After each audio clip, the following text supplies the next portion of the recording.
Fight!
All right.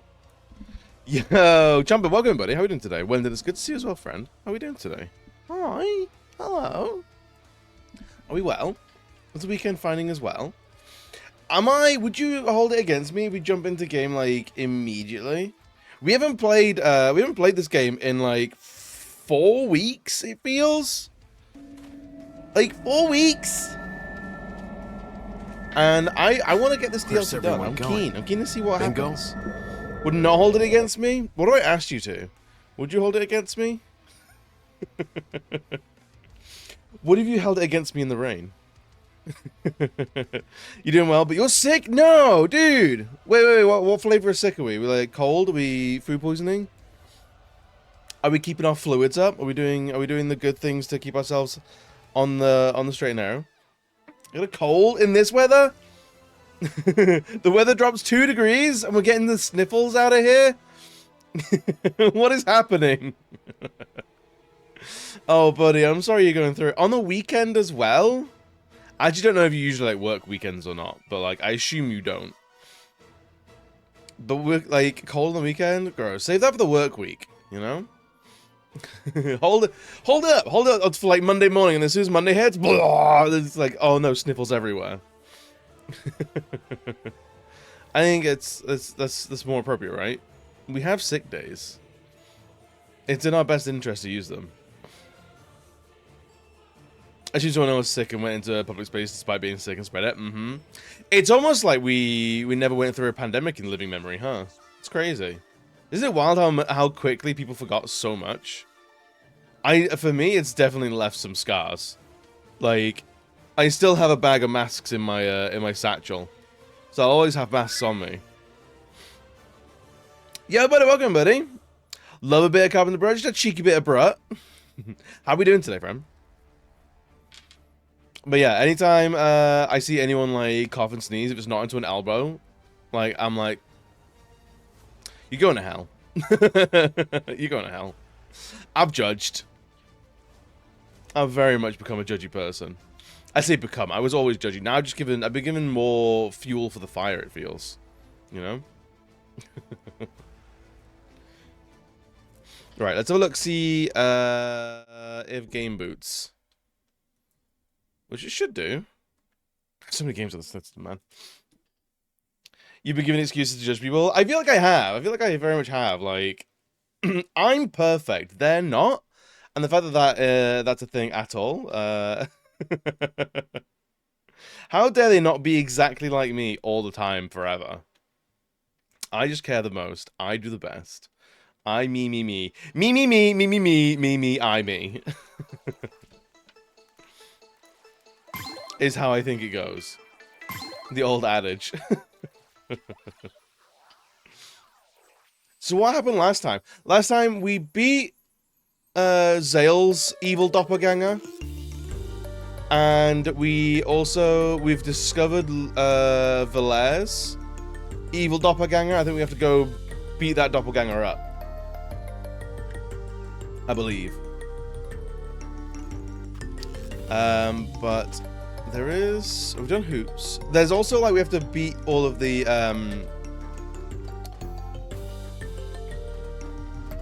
we have to beat all of the, sideshows. We've done the rings. We haven't done the shooting gallery. And we haven't done this one either. Holy crap. I don't know what this one is.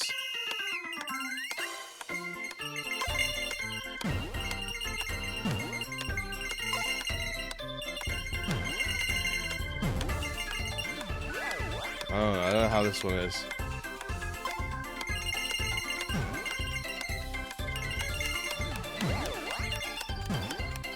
Oh, Christ. Silver medal? That's not too bad, considering I have no idea what we're doing here. Yeah, okay, what's good, buddy? You freaking love this game? This game is fantastic. You get to the Dragon Quest 3, the Gadabout class is a literal clown that becomes the best mage of the game. Wait, really? Dragon Quest 3 just has a clown class? I love that. Clown nose, 3 clown nose. Alright, let's try it again. I'm going to do it this way this time around.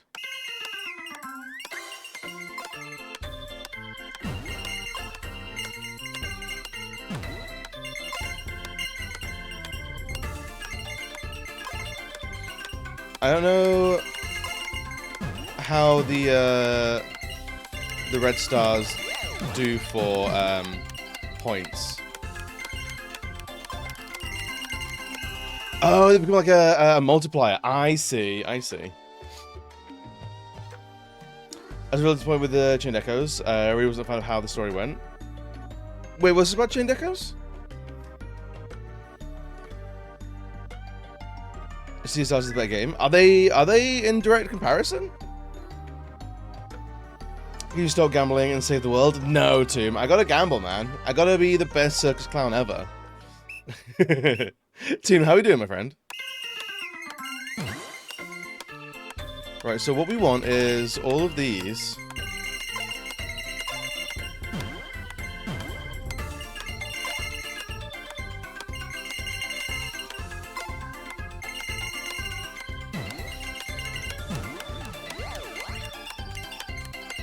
Do that. No, we were so close to gold! Ah! I hate this game. I'm quitting right now. Chained Echoes. Chained Echoes is not about. Chained Echoes.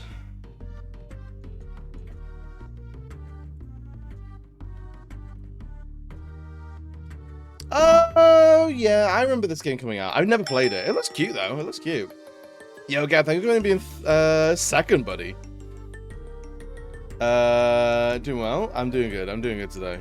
I went to see 28 Years Later last night. It's really good fun. It's one of the funniest names I've ever seen. Anxious Butter is a powerful username for sure. Is Chained Echoes on PlayStation? It looks like the kind of game that I would very much like. It do be interesting. Buenos dias. Right, let's try and get as many. Nope. Retry. We fucked it up. Is it worth watching? Absolutely. I really enjoyed it. I thought it was a lot of fun. It's some parts of it, like, it's proper British horror in that, like, some of it's very hard to watch. Like, some, like, really bad stuff happens to a lot of, like, people who didn't deserve it.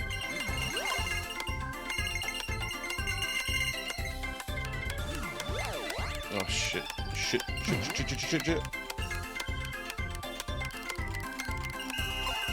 Damn it.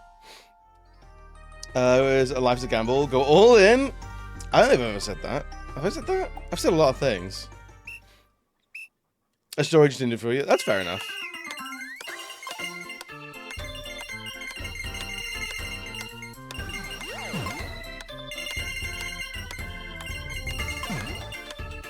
Go down here and grab all these.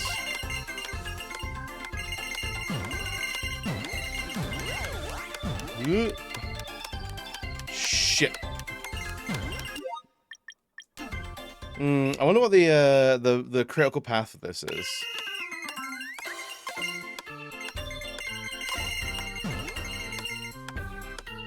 You get all of this pretty easily.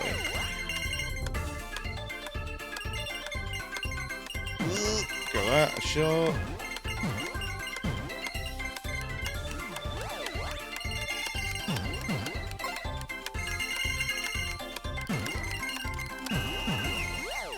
Damn, so close, man. Yo, Ghoul, welcome, buddy. How are we doing today?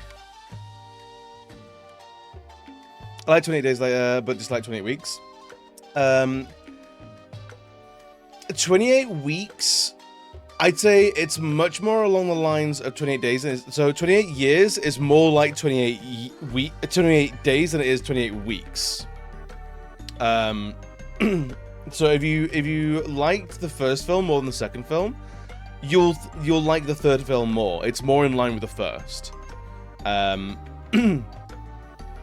It does some really interesting things, and then it's very early 2000s British horror in some very endearing ways. And the film kind of feels a little nostalgic in ways, which is really interesting. So if you like, or like if you're familiar with like all the camera movements, The way people are, like, the sort of the grit and the mundanity to a bunch of stuff. It has all that in absolute buckets. And it's like, I do wonder how people in, like, North America are liking 28 Years Later, because it's such an intensely English thing and a lot of references to, like, British culture that I feel like just have not traveled. Like shell garages and, like, happy eaters. A lot of, like, the post-war keep calm and carry on, things like that. And I think it errs on the side of getting a little bit, not Midsummer, but, like, very insular community that's very weird and very, like, pub culture. It goes into that a little bit. So, like, it's very intensely English.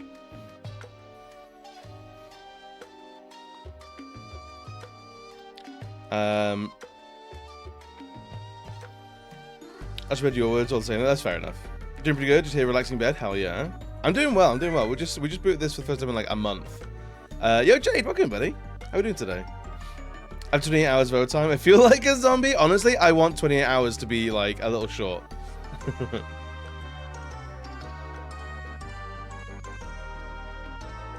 I appreciate not liking the second as much. I appreciate 28 weeks as them acting out, showing us the chaos in the main character from days talked about during the film. Yeah, I can see that. One of the movies that doesn't translate well to the cultures, or people won't get references, is not from the culture. I think so, yeah. Which, like, I like, I'll watch something, like, I think, like, we're all accustomed to, like, American things like that. Like, we have so much we consume so much American media that we'll see things like that. But, like, even watching, like, intensely, like, Korean, Chinese, or Japanese movies, or, like, a very French movie, and, like, knowing that things aren't gonna make sense, or there's gonna be things that we're gonna miss, or, like, we're gonna be like, why does that happen? It's gonna cause us to go away and Google why did this happen in this film. It feels like one of those kind of movies. Like, if you enjoy that kind of thing where it's like, what the fuck was the deal with that? And you go away and go, oh, in France, this is used, this means this, or it's a common concept of this. I think it's one of those movies. I think it could be, like, if you want to, like, just know what Britain's like from a British point of view, an intensely one, like, a British point of view about Britain aimed at British audiences, you know? In the way that you would get, like, I think it was, like, films like Amelie and things like that, I think are quite weird little things, but they're just intensely French. So I think it's very, very much worth a watch. It does hand wave away a lot of what happened in 28 Weeks. So 28 Weeks doesn't really make much of an appearance. Like, the stuff that happened in that film isn't really referenced very much, which I think is probably for the best.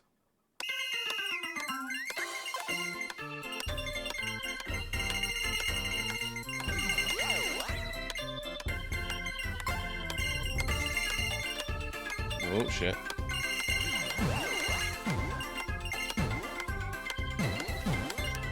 That's one. 28 Weeks has one of the best movie openings I've seen. Oh, in the house, then Robert Carlyle running away from his wife, basically. Yes.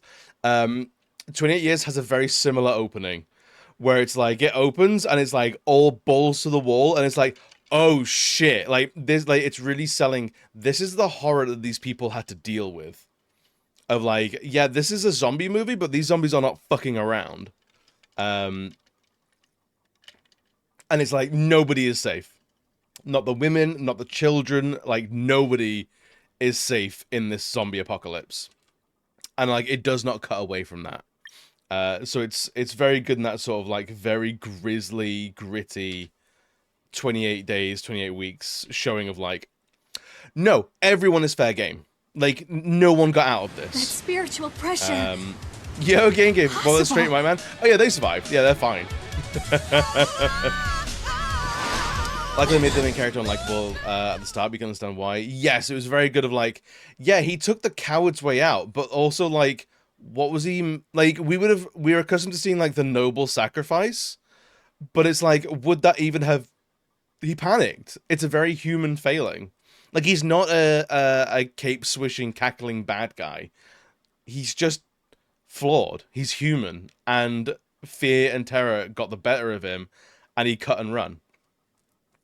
And it definitely deals with characters like doing like having those choices of making very human, like people not being able to fully articulate their feelings.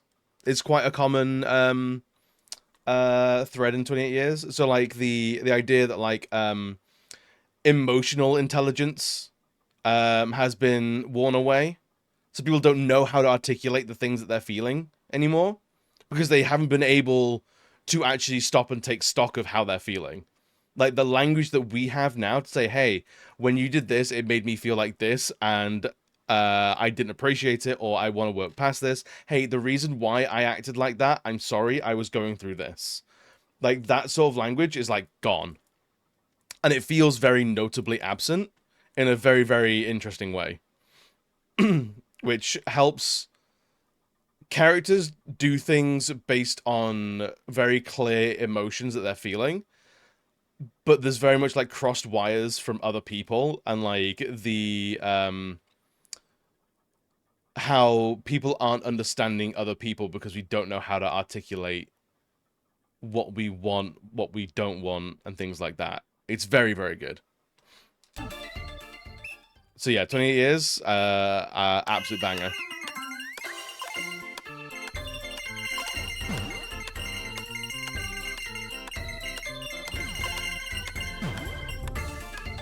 So if you get the chance to go see it, I think you should.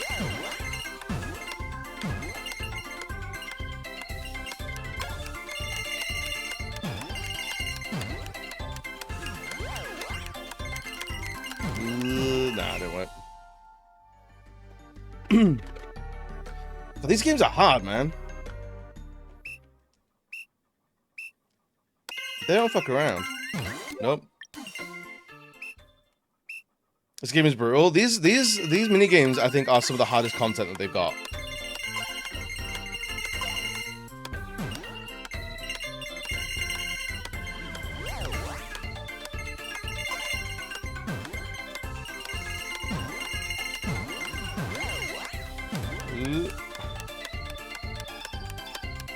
Oh, we're stuck. Oh, we're a little bit stuck.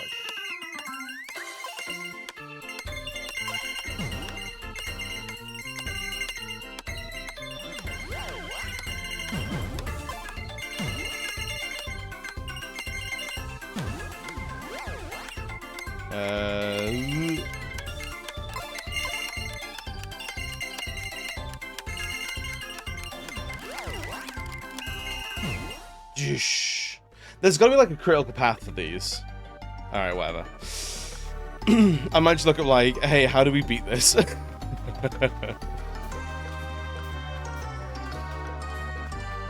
you tried getting good? I will never ever get good. Are you kidding me? I stay bad on principle. Alright, let's go fight our evil doppelganger. Pro tip, Google that shit? Basically, yeah. A where ticket? I suppose we're headed to Wolf Rock. The engine's ready to go. Let's go. Wolf Rock, eh? You gotta call me bad if it's intentional. Exactly, you get it.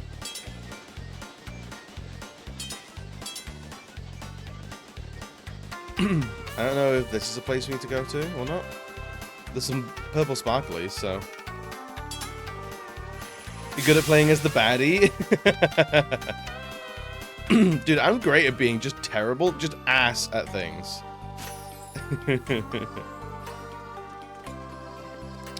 Alright, we got all this shit. What does that do?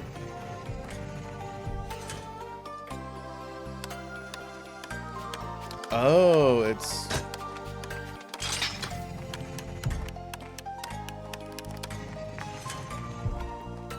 Interesting.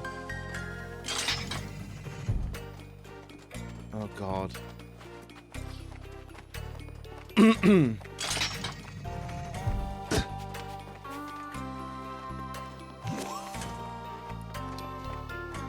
Oh, weird, okay. Oh, BBEB here? Oh, you know me. Alright, you've got these dancing dudes. They got 120 health each.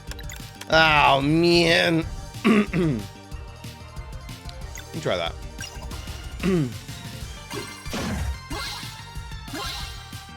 I don't know. I can't remember what they're weak against. I think they're weak against Bonk.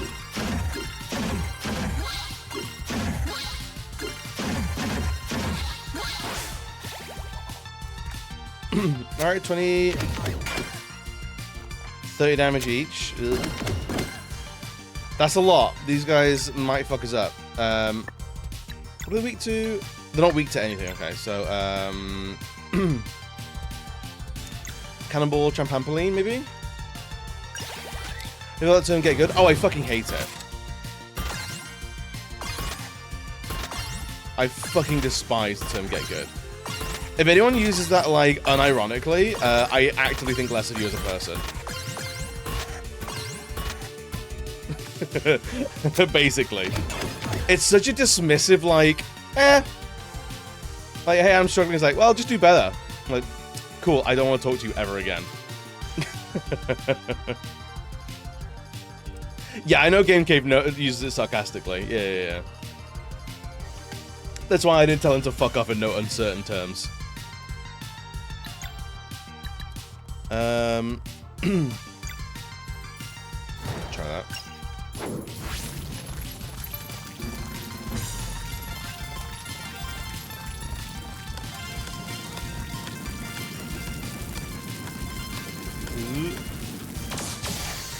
Alright, one's dead then. 30 damage. I think we'll be able to do anything to that. At first glance, get good comes up a little insulting, but it's more about immersing yourself in the game, learn the mechanics, fail. No, it's not. It's really not. It's super fucking dismissive. There is, like, if you want to say, if you want to articulate, hey, pay attention, like, be up for learning, is like, you can try again. Like, you will get it.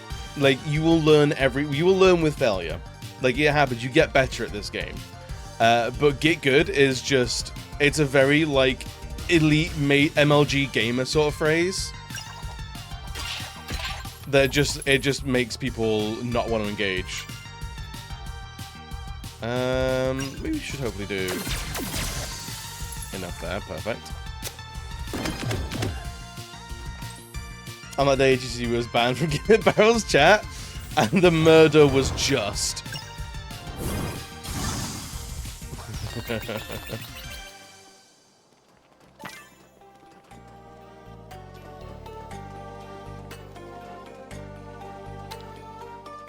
Okay. Grab that, I guess.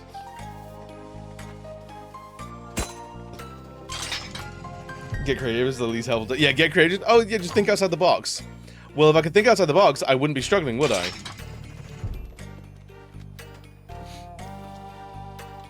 I use it ironically, but I know, but only people I know who find it funny, because dismissive language is sometimes something you try to avoid. Yeah, dismissive language, all it does is make people not want to engage with you.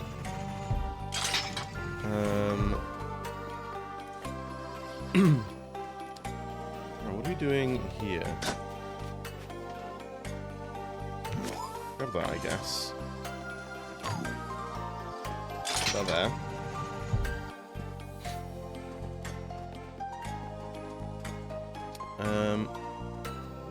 So how do we get back? Can we even get back?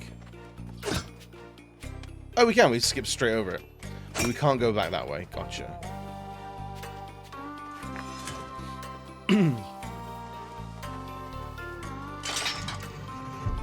The phrase "get good" is toxic because of the people who use it, but you're right in the concept of, hey man, just take a breath, keep trying. You'll eventually get better and improve as a person in the game. It is positive, but those who say "get good" do not mean it in that way. Exactly. Yeah. Yeah, it's the phrase is never used in good faith, basically. Thank you. I was gonna say, if someone uses dismissive language, they're most likely a jerk as well, and ignore the people who have emotions and feelings. Yeah. And, like, some people struggle with things that you don't necessarily struggle with. Like, sometimes our struggle is very much unique in a video game. Like, something I struggle with in a video game is not not necessarily something that other people struggle with. Like, someone has probably just breezed through,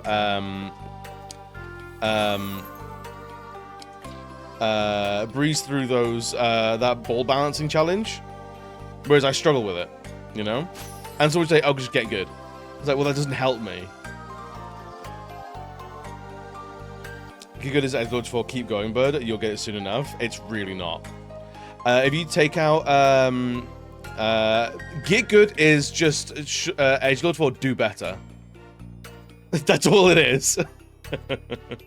I struggle to not eat an entire pizza in one sitting and fall off my diet easily daily. Dude, it's just get good at dieting.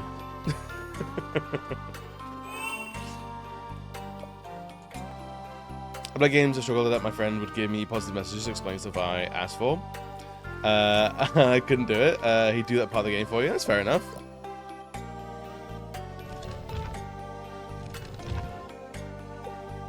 Okay, what is going on here then?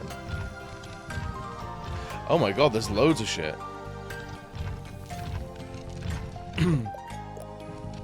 Stop being skill poor? That's incredible.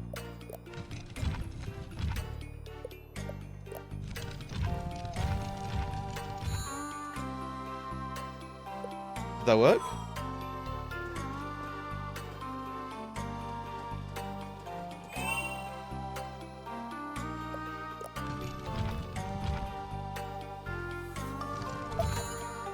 Oh, cool.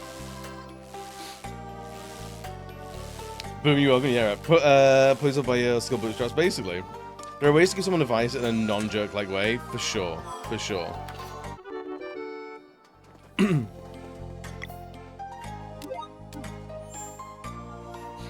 Yeah, so, yeah, get good. I will never read in a positive fashion. Because that's not how people use it. Is that a chest there? I don't know what that is.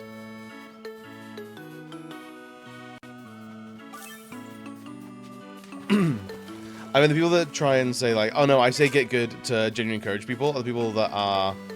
They will say really nasty things to people and then claim it's just a joke when someone doesn't laugh. You know, it gives that kind of energy.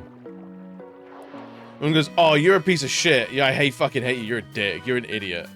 Like, you're stupid at everything. And when someone goes, hey, that's actually kind of hurtful, it's like, it's just a joke, man. Like, lighten up. Why do you take things so personally? It's like, you personally said those things to me.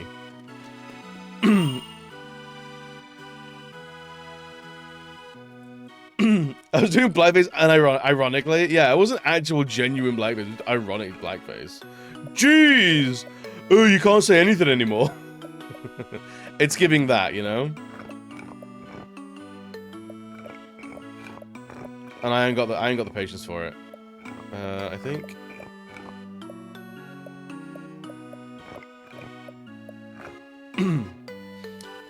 Here's some tons of positivity. You're quite excellent at ruling out all the wrong ways to progress that game. That I like. That's fucking brilliant. That's funny as shit.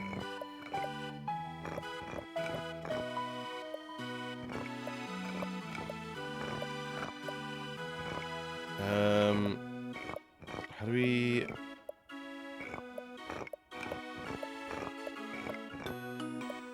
How do we do this then?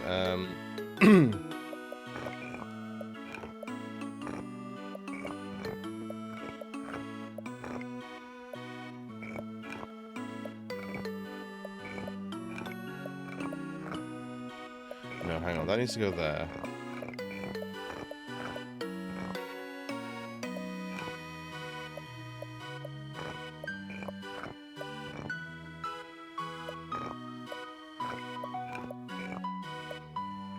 Oh god, I hate these puzzles so much.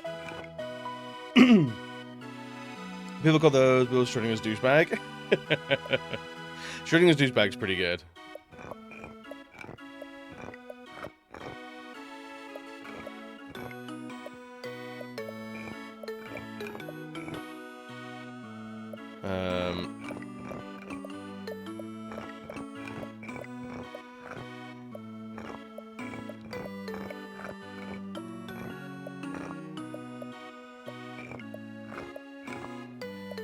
That goes there, that goes there, that goes there. Aha! Yeah, baby! See, we get there eventually. Give me that! Time rune 2. How many time runes we got now?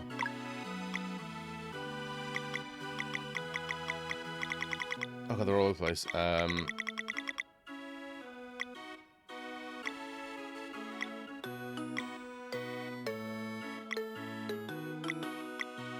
We've got a bunch of them, whatever.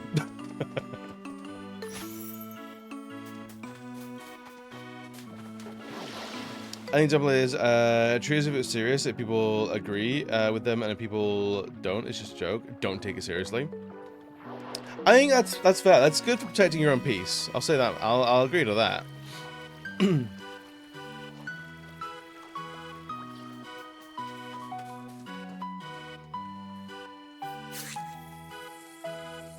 Let's get all the big bags.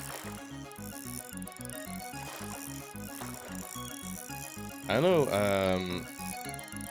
what we can do when they jump out of the water. A big goodie bag. Oh, it's just food items? That's fine. Yes, I think we've got all 3 types of... I don't know what this is, though. This looks like something I should be able to interact with. It's like it's just a joke thing, because jokes have been used to dehumanize groups, which has led to violence towards the group. Exactly, yeah. Game devs appreciate your ability to pad their content. They love it. They can't get enough of it.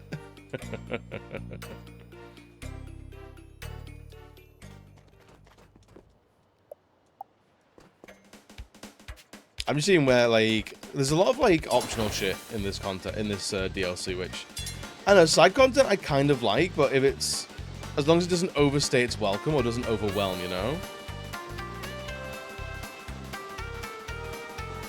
Where I think, like, if it's not just, like, endless busy work. I want to see what's down here. So we've done that island. We've...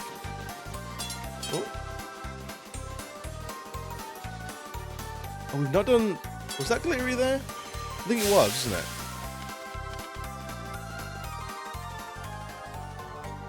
Oh, no, we have done that bit. Okay, so that's fine. That's good, at the very least. You know, I wasn't joking. I can't stand people who primarily or exclusively make fun or bully friends as a means of showing how much we like you. Like, when everyone's in on it, it's fine. But you have to make sure everyone's in on it. If the person who is the butt of the joke isn't laughing, it's not a joke, it's bullying. And that's like a hard rule. The butt of the joke has to find it funny as well. Hard rule. Because like, we can do like roasts and things like that can exist, but they have to be done right, and they're hard to do. And I think people don't fully appreciate that. Like, roasts are difficult. Because if you don't say something, if you don't say it the right way, the right time, the right subject, it just comes across as mean. And roasts aren't mean.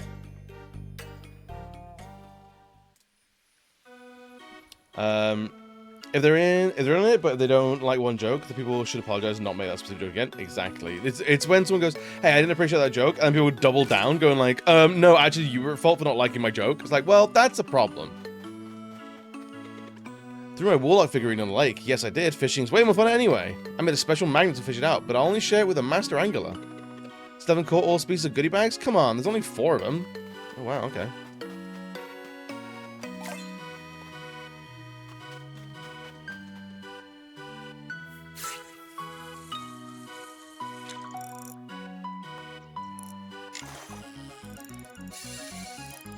Let me get this. Let me get this. Cool. A big goodie bag. Is that it? Is that what I wanted?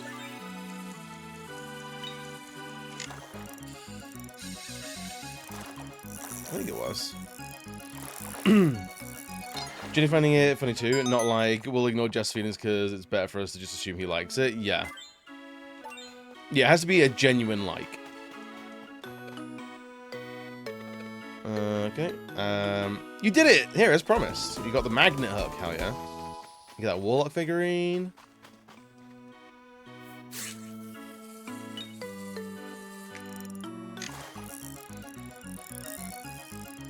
The way you test the limits of human capabilities, making everyone around you shine. Yeah. Some comedians have joked about cancer and got laughs about it, but that's not the same as joking about or towards someone with cancer. There are limits to sometimes when and how you can joke. Yeah. It's, I think it goes back into that whole, like, a lot of, like, right-wing, like, conservative comedians have that whole, oh, you can't joke about anything. Like, oh, you can't make gay jokes, you can't make trans jokes, you can't make jokes about race. Like, yes, you can, but the punchline can't just be trans people are weird. The punchline cannot be black people are weird, or black people are less, or that this minority, this group of people are worse than what I am. The joke can be like, I misunderstood something that they do. I made a mistake. I made a faux pas, and I can laugh at myself because I messed up. There's a value in that. There is the, hey, we do things differently and we misunderstand sometimes, and that's okay. And that can lead to funny circumstances where at the end of it, when we actually talk and go clear things up, we have a laugh about it. You can absolutely make jokes about other people. It's just that person being the butt of the joke can't be the end of it, you know? And I think that's the thing. The free speech people, mad the people that exercise their free speech to speak up against their shit. The thing is, the people who say like, who say about free speech and things like that is like, I always say like, oh, you can't say anything. And I was like, okay, what do you want to say? What is it you feel like you can't say anymore? And I guarantee it's slurs.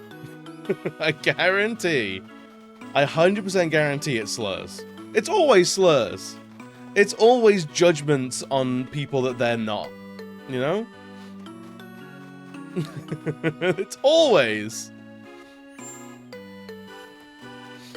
People saying that they aren't joking, they're trying to hide the bigotry behind jokes, yeah. It's always slurs. It was like, oh, you can't say anything. It was like, yeah, you actually can. You can say whatever you want. Like, what is it you feel like you can't say?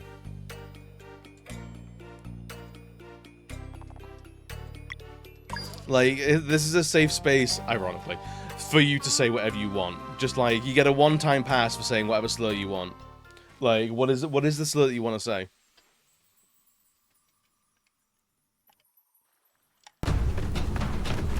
Ooh, animated stuff? Let's go.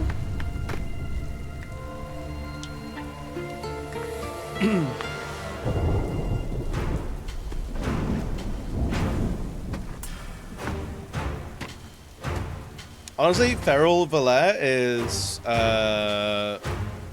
fantastic.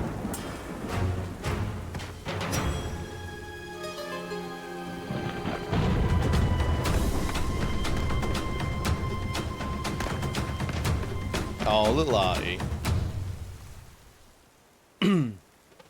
Is a hard yes? Yeah. Is like a low stakes hear me out. Wait, it's you who needs to keep up. Oh, Valaire's gone crazy. She's gone crazy.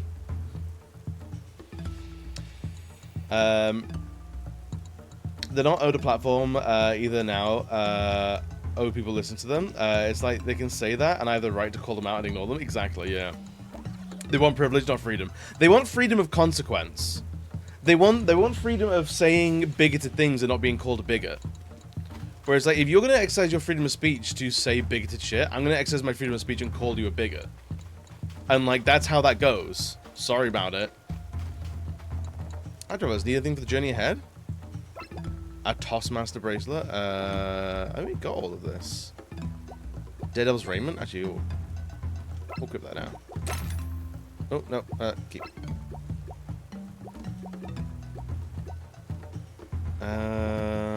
Popcorns, HP MPs, that's fine.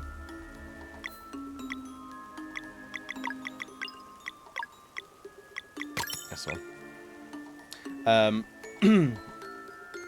I just had to drop a couple of friends because every time I expressed a boundary or something they did, or said, I was dismissed as being too sensitive or overacting. Yeah, that's like, hey, look, you're allowed to do this, and if you want to keep doing that, then I don't have to be here. And like that's it, they have to reconcile that. It's like, it's crazy the shocked Pikachu face of like, I'm gonna call you bad things, I'm gonna make you feel bad, and when you say you feel bad, when I say things that make you feel bad, you're gonna make that my problem? That's unfair. Like, no, it is your problem. I don't have to be here. I have the freedom to go and make other friends. Sorry about it. What's the deal with being down here?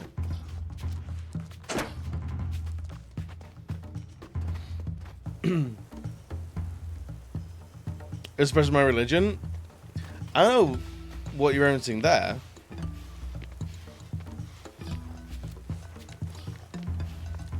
It's always been funny how these people call out other people oversensitive, but they get super upset about Disney movies. It's always a massive tell. It's always, hey, look. Oh, should I have been down here?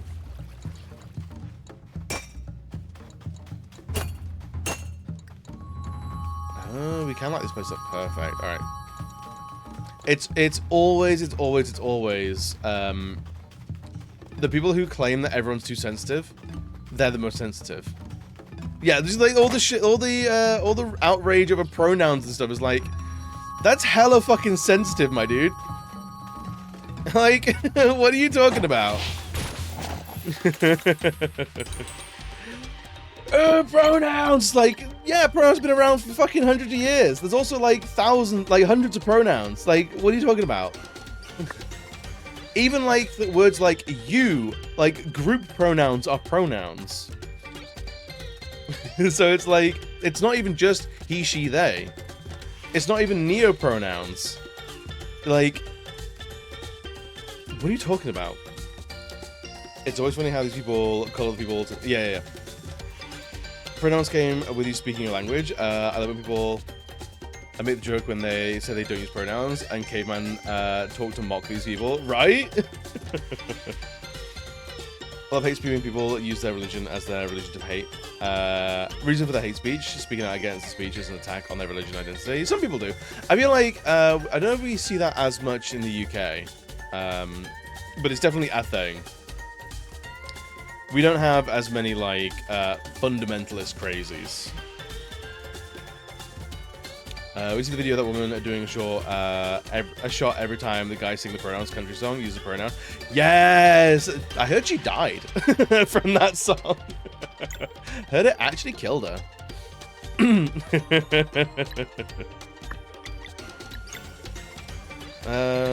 Let's do Juggernaut.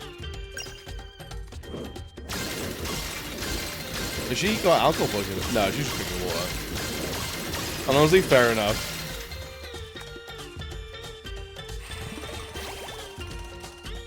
Oh, it's a healer.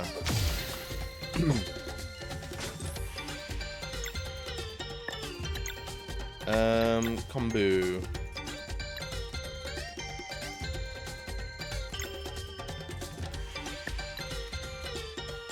Leave of targets dealing laser and magic damage with each bounce. Nah, we'll keep this. We'll do a Loombo, maybe. See, we have gun, babies, and God here in the States. Yeah, we don't have any of that here. Yo, Sky, thank you for the light, buddy. We're just crazy in Scotland and the line, sadly. I mean, like, is it as intense as like American Christian fundamentalism? Like, do we have anything resembling like the Westboro Baptist Church? on our tiny little islands.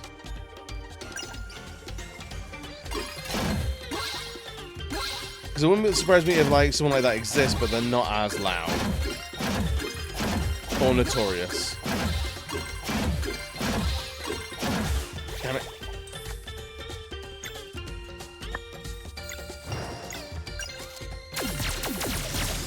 Okay, good. The DUP? That makes sense. That makes sense. I stand corrected. I mean, how dare you correct me? It's my it's my own stream.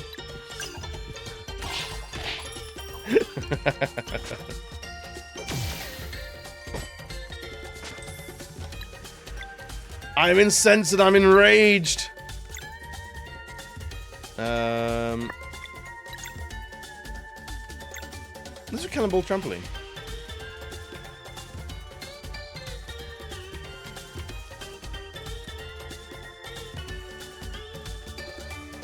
Chicken bacon ranch is in the slow cooker. Cool.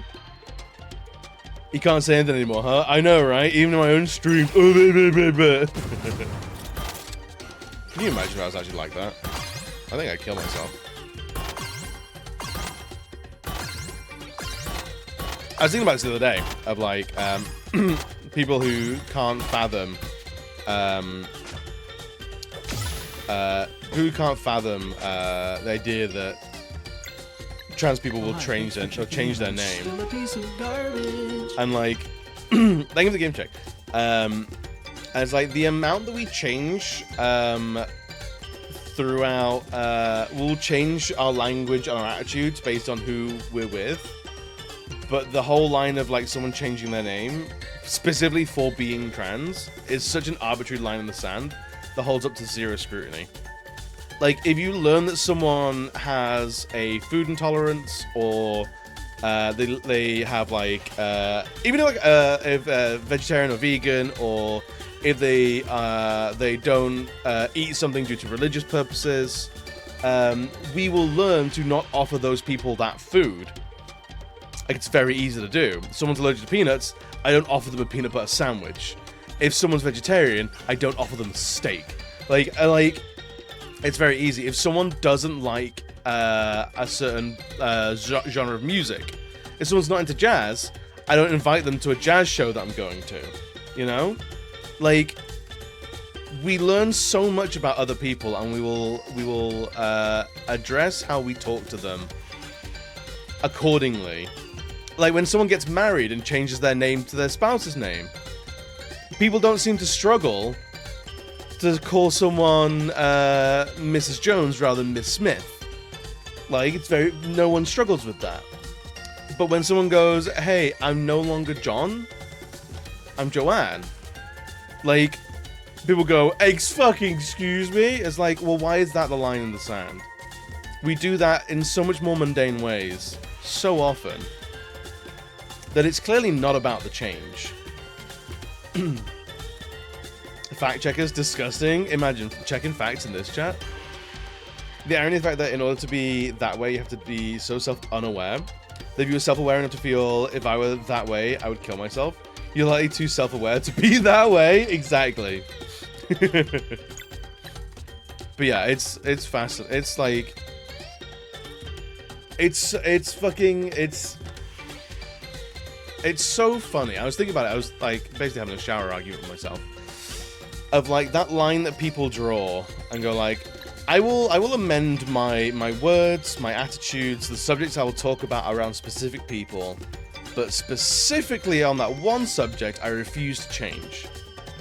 I refuse to amend how I speak and act.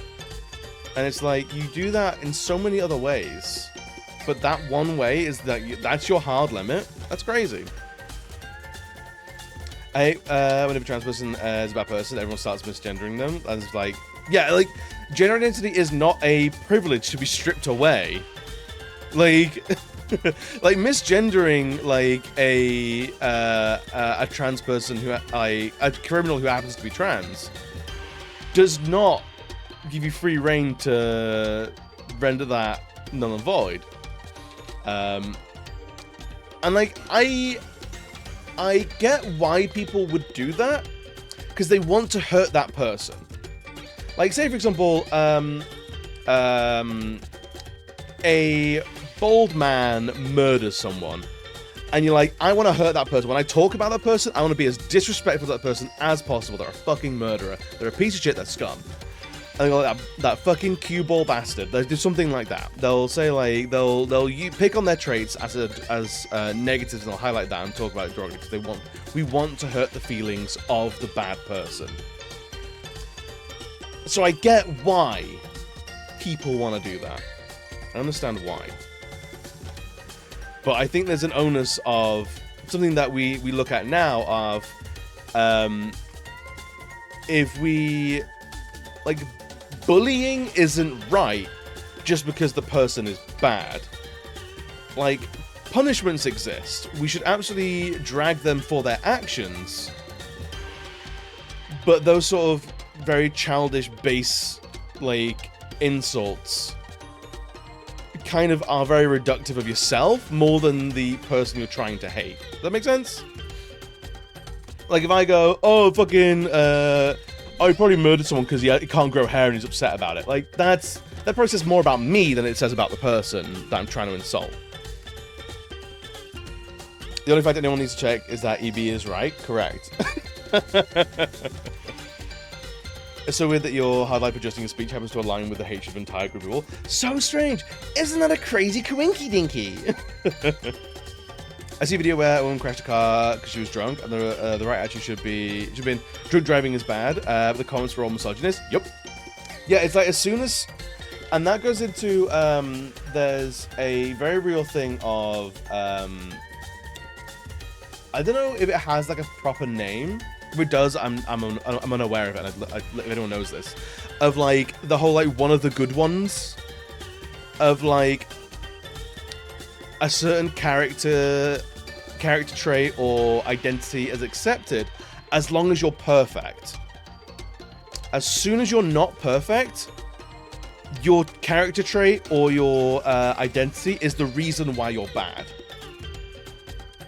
Like that woman who crashed a car because she was drunk driving didn't crash a car because she was drunk driving. She crashed a car because she was a woman. And that's the case in point of like women are fine to drive as long as they are perfect. And that's super fucking problematic and means that like no one's actually become accepting. People are fine with it as long as it doesn't cause, as long as those people don't cause a problem. I don't know if there is a particular name about that, but it feels like the whole, no, that woman can drive, she's one of the good ones. You know? It feels like that kind of a mentality. And it definitely comes across in like the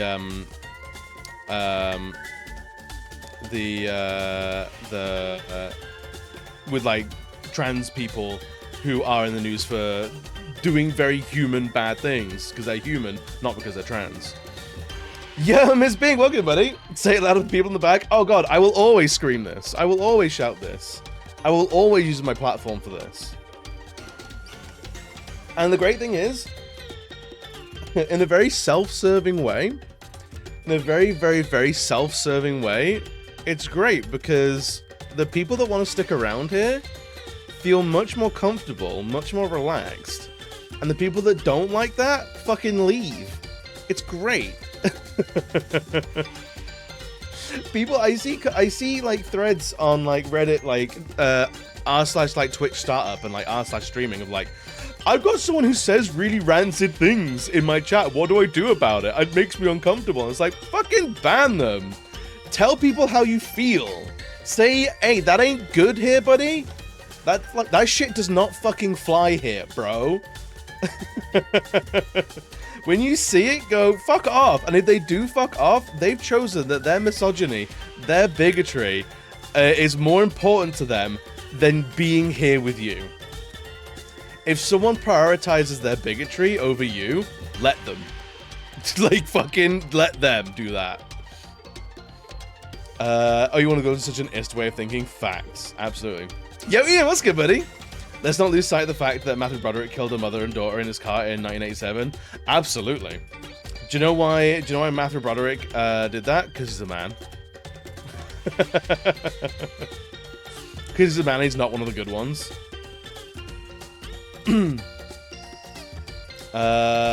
Homestead Nest might actually too, and let's face it, mods love being able to swing that banhammer. Dude, banning someone's kind of cathartic sometimes. Chris, that was the year you were born. That's a hell of a, like a birth, present. I'm so glad you, oh my god, Mother Game Cave, congratulations on the baby. Killed someone for you. Ran them over for you. Let's see what you did there.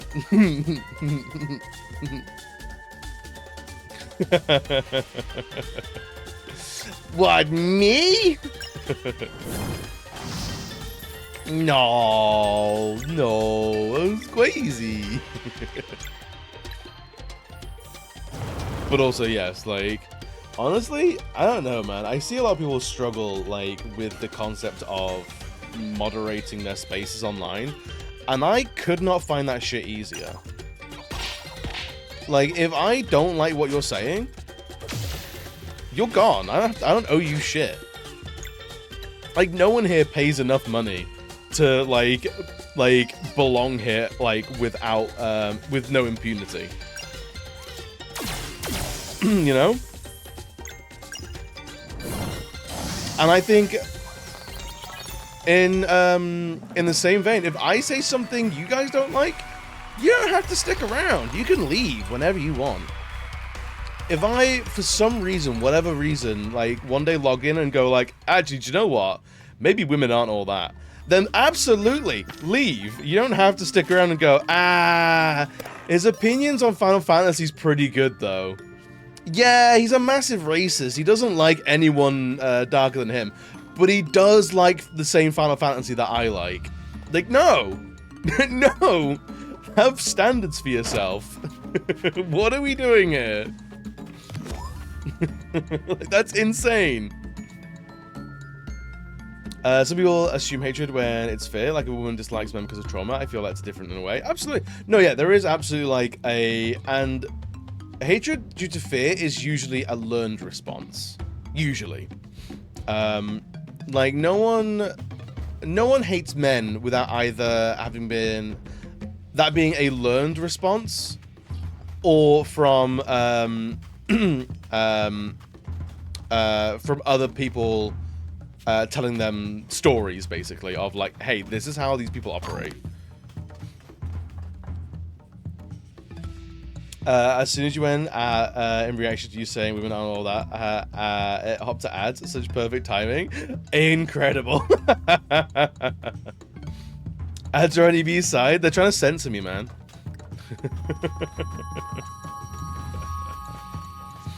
But for real, yeah, like, you guys, I would encourage you, if I don't suit you, if you don't like the things that I say, absolutely leave. Protect your peace. Everything's not to my liking, especially if it's offensive, then you just aren't my people. We don't need you here. Our community isn't for you. Exactly. And I won't compromise being inclusive in order to include shit people. You know? Like, that's not a compromise I'm willing to make, ever. There's no, like, oh, he's a good lad. If he's a good lad, he either won't make that comment or he won't make that comment again. Right, what are we doing here? You're right. I try and do my best. And here's the thing, I know full well I am also still learning about things. I've said things to friends that have gone, hey, that thing that you said was kind of actually uncool. And I was like, oh my god, I had no idea it read that way. I'll never say that again. Like, message received. Because here's the thing, when I like someone, I actually don't like upsetting them or like hurting their feelings. Is that crazy? Is that absolutely wild? I actually like liking my friends. I like being a positive force in my friends' lives. You know? Have we fucked this up? I think we have. Back, welcome back, welcome back.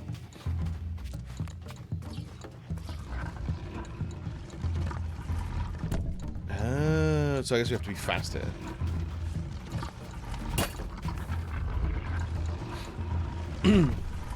Isn't it crazy liking your friends and your peers?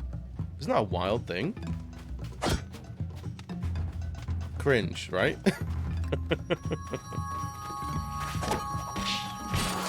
Is that a mecha gibbon? I love it. Ew, other people? No thanks, Jolta. Sometimes you're not wrong. Sometimes you know it. High flying displays skill that deals repeated bonk damage and magic damage. Alright, cool. I'll do that though. Jolta, I hope you're doing well today, buddy. We're absolutely just laying down the law in these lands at the moment. We're absolutely just going like, hey, if you don't fuck with us in the right way, like you get the door's unlocked. No one here is like here against their will. I'm kidding. The door is locked. You're not allowed to click off.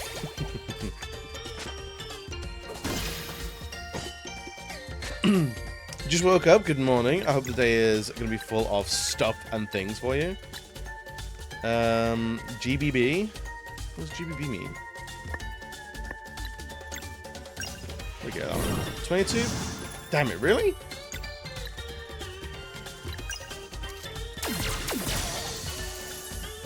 All right, that works at least.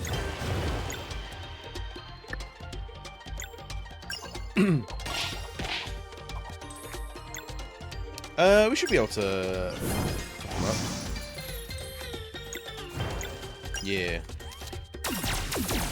We're building Gunpla and eat unhealthy food. Ooh, I need so Jolta, that actually reminds me, I need a new fidget toy for work. I have a little a Gundam made of erasers or rubbers, depending on where you're from, like pencil erasers.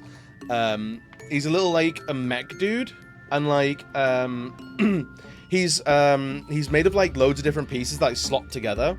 And it's a very, very fun, like, fidget toy for, like, meetings at work. But because it's made of, it's a rubber or an eraser, I feel like the more I handle it, the more it's going to deteriorate. And I want to keep it for as long as possible, so I need to find something else that fits that sort of vibe. So I want, like, a little figurine or a toy, like a vinyl toy or something like that, that I can sort of... is designed to be taken apart and put back together, that I can, like, sort of fidget with at work. I think I need to, like something like cheap off like AliExpress or something like that. I don't want to spend a lot of money on it because it's going to be something that's just I'm going to fidget with and handle and probably end up breaking or something. I agree with you. Like if I find a streamer and the person seems cool, but then no one in stream says weird stuff, I just leave the stream and find someone else to watch. Yeah, and you don't even have to make like a dramatic exit. If you're like, I don't want to be here anymore, it's like quiet exit, stage left, and that's absolutely okay. There's been plenty of people where, like, I've either been, like, I've raided into a stream, or, like, I've been raided into a stream, or I've taken the plunge on a random on my front page, or even, like, a friend has gone, like, oh, go check out this person, they're really cool, I really like them. And they've gone, and I've gone there, and I've gone, like, I don't vibe with this, so I'm gonna quietly not. If they're, like, if it's just, like, not my vibe, there's plenty of streamers that I love, there's people that I think they're great people, but what they stream... the way their environments, like, it doesn't gel with what I want to watch, that's fine. I would never tell them that they're doing it wrong. Because I know my streams aren't for everybody. Like, imagine if I was the kind of person who was like, my streams satisfy 100% of streamers. Or, like viewers. Everyone should like my stream. That's wild. That's unhinged, right? That's intolerable. So yeah, I support finding the streamers that you vibe with, and being okay if your friends vibe with a streamer but you don't, that's fine, that's okay. As long as that streamer isn't toxic, as long as their community isn't problematic, not a problem. You have an SD Gundam on my desk for that? Just pop its head off all the time.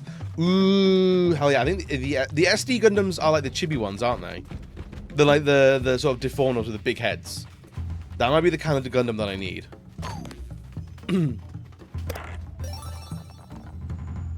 Oh, recipe for a milkshake. Okay, sick. They're also normally pretty cheap. Ooh, if you have like a good like starter kit, I'd be down for like looking at one or two. Or like, if there's like a good range. This guy's going, oh, will they get a little intro? Sick. With the recipe, you can bring all the boys' yards. Finally, my yard! It's gonna be packed. Roll up, roll up! Get your milkshakes. Oh, boys! Give me money for milkshake. I'm actually a massive... I identify as homo capitalist. That's something is edgy streamers who are always confused on how they cultivate an audience of edgelords. I wonder how that happened. Dude, that's so funny. I think there is something to be said about streamers where I've personally dealt with this, and I've seen a lot of other streamers deal with this, and it's the idea of haha laugh at streamer, and it can get very overwhelming. And and it's this sort of idea of like the chat versus the streamer, and when it's all in good faith, it's fine. But I found there are plenty of streamers, and I think it's happened to me as well, when I went from like 3 viewers to like 5 viewers to like average 10 viewers, like it was a mounting thing of like, there are a lot of redeems of like, make my life harder, make the game harder, laugh at me, like, call me an idiot, like that kind of stuff. And like, once or twice is fine. But when it was happening all the time, I was like, okay, I feel like everyone here doesn't actually like me. Especially when I had people come in, they would do all the redeems and then leave. I was like, oh, okay, you come here and you go like, just remind you, you're a knobhead, and then you leave. And it's like,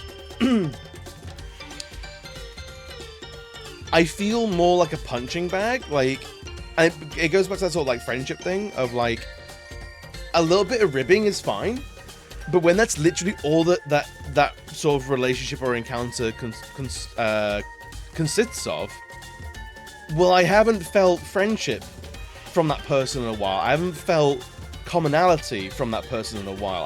We haven't talked about the games we like in a long time. All I've experienced is that person going, haha, idiot. Like, I'm like, okay, there's nothing else here but name calling. So I stripped a lot of that back completely.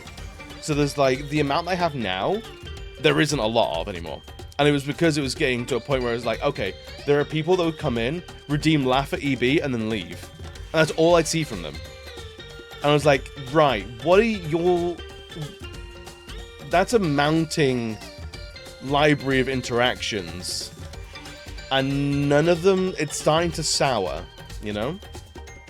And I think a lot of streamers struggle with that, because the chat versus streamer is very good for very early like chat interaction, but I don't think it scales particularly well. Or if you want it to scale well, as you sort of build a community, you meet more people, and things like that, you need to be aware of how that's going to feel when one person goes, we're friends. Anyway, how's your day, buddy?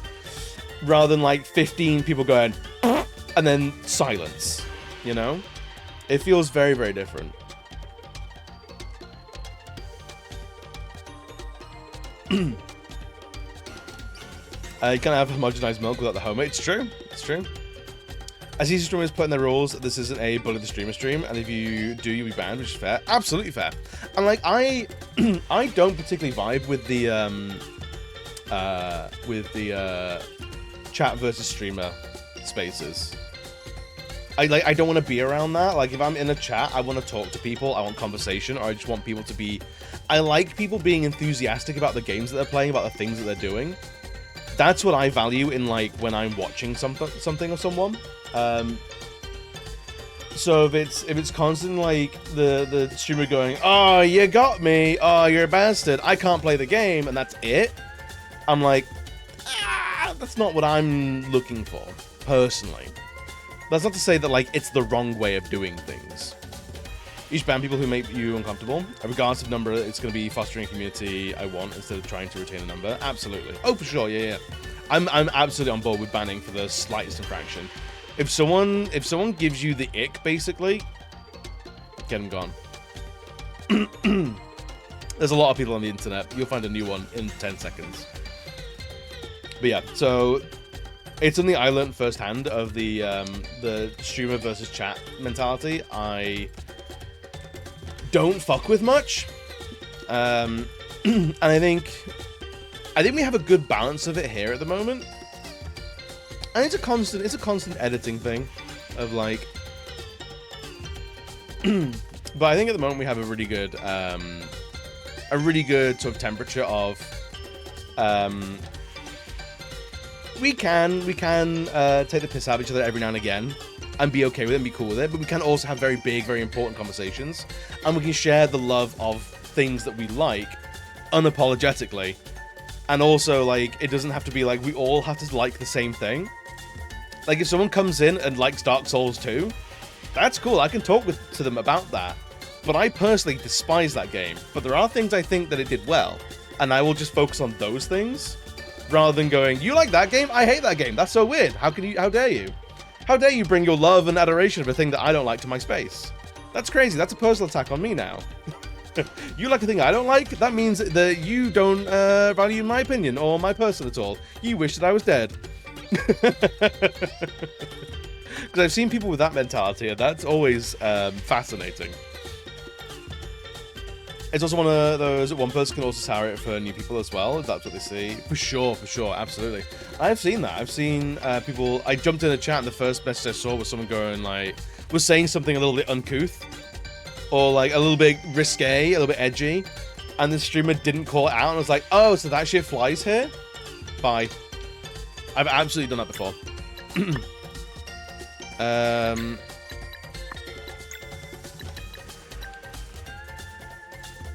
Let's do that, because it does lots of laser damage.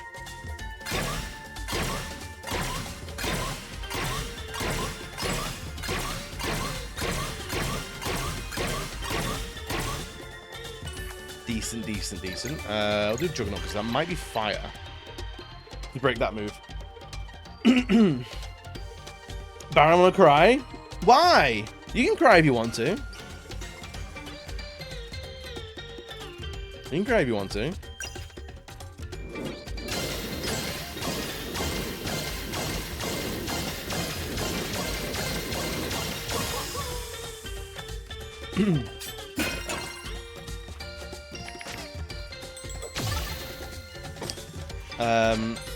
I just dropped 1700 my car and it didn't solve my problem. That, honestly, yeah, that's fair. You can cry about that. That's a hell. What the hell was... So, hang on. So, what was the problem with the car? What did the 1700 go towards? I want to know more.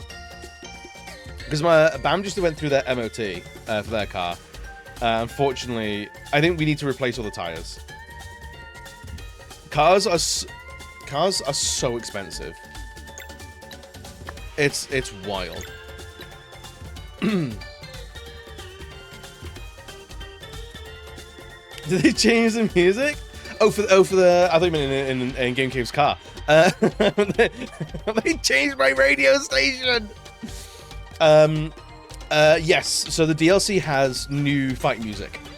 So we're actually playing the DLC for Sea of Stars, and a lot of all the music is like remixes of the base game stuff. It's really, really cool.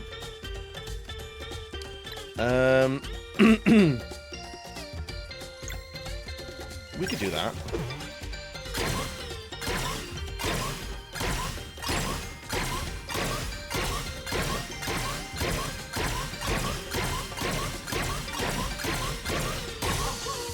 Actually, 28 years later, actually got me welling up last night.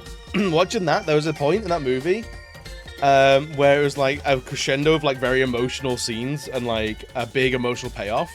And I sat there going like, oh no, like my eyes were like watering, like, oh boy, Oh boy, this film's got me feeling things. Oh boy. Oh no.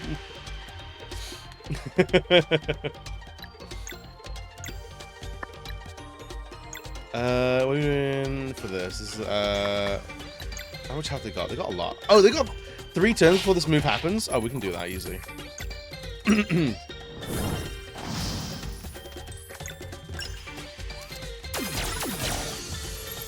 So 3.5 years ago, the AC stopped working. Sucks, but not a big deal. I got Windows. Cut a few months back, and now the car's overheating and the fan is running like mad. Now the entire coolant system is balked. Water pump, thermostat, a thermometer stat? There's not a thing, sorry. Thermostat. Thermostat lines, so I dropped 1700 to fix it all, expecting that to also rejuvenate my AC. It didn't. Fuck. But the car's not overheating as much anymore. I can't wait for the Cyberpunk thriller. It's 28 decades later. I'm here for it. That's tough, dude. That's the point where it's like, if I knew that was the bill I was gonna be paying on my car, that's sort of the sort of territory of like, is it worth scrapping the car? But I don't know what cars are worth in the US versus the UK.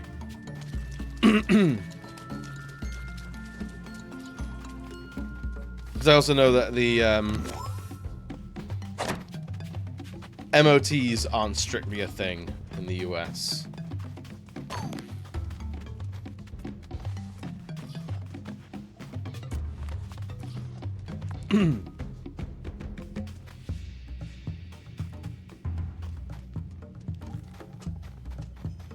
You spent 15 years paying 11k on this one. Oh, so you had it on finance.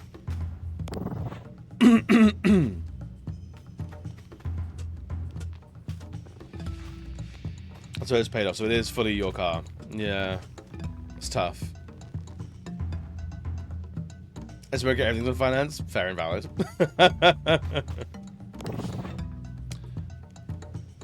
Like if someone tells me I can't cry or makes fun of me for it, I'm cutting that person off. Fair. That's actually super valid. I go wait for Cyberpunk thriller 28 decades. I want that. I fully want that. There was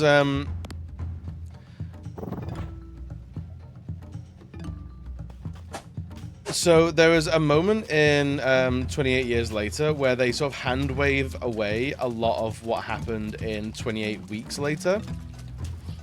Of like, oh yeah, the infection got to France, but they sort of just solved it, so no worries there. And I was like, what I want is a I want a web series called 28 Minutes Later. And that's the entire happenings of the French infection. Like it's just a webcomic, basically. Of like the infection gets to France, the French just like no, they just tackle it immediately, and they're like no, and that's it. I think that should be fucking hilarious and crazy.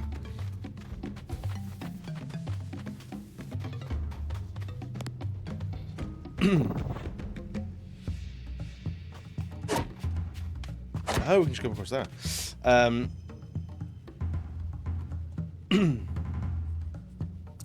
Is the men can't, shouldn't cry considered a part of the toxic masculinity stuff? Yes. Yes, because a lot of the time it's men telling men it's unmanly to cry. So, not crying is toxic masculinity. I mean, there's also there is a level of women being uncomfortable around men crying, which is also toxic masculinity and goes into the patriarchy of women who have bought in to what a man should be.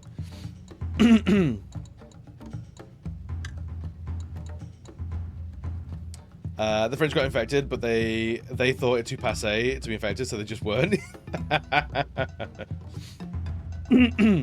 Yeah, I think the French, like, the infection went to Paris, and Paris loves its riots and protests. So they were just like, nah, we're too French for this. We ain't fucking around.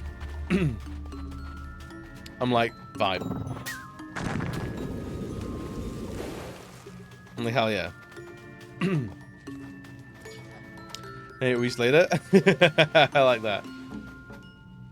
The Viet calling men who asked for basic decency getting called Nancy or Buttercup. Yup, it happens. The French acted French weapons called their lives. Now the French like, we've got guillotines, so we'll just bring those out. Sorted. Like, the infected were like in Paris, and Paris was like, no.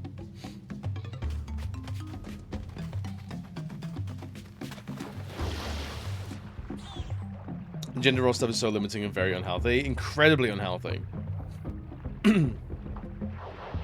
Incredibly.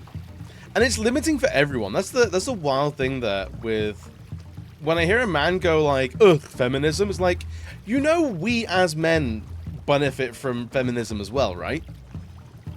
Like, without feminism, I'm not allowed to light smelly candles. I'm not allowed to wash and iron my own clothes. I don't do the dishes. I can't cook for my partner. Like, without feminism, I'm not allowed to be emotionally available to friends and family. Like, I'm not allowed to be vulnerable. I'm not allowed to say... I'm not allowed to defend myself at an emotional level. Without feminism, I don't get to breathe, basically.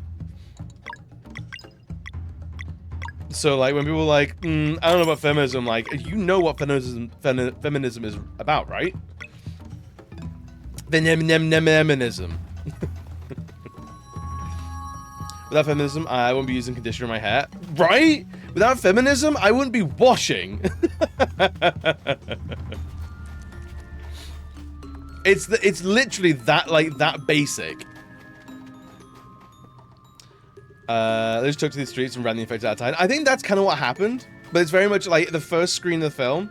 It's like the infected destroyed Britain. The infection got to mainland Europe. It didn't last in Europe. 28 years later, Britain is in quarantine. And that's it. That's all you hear about it. So basically, the entirety of 28 weeks later is like written out. It's kind of fascinating. And I think I have a sneaky suspicion we're going to see a web series or like a TV show called 28 months later. That's going to be sort of in between weeks and years. When the 28 franchise becomes a media empire.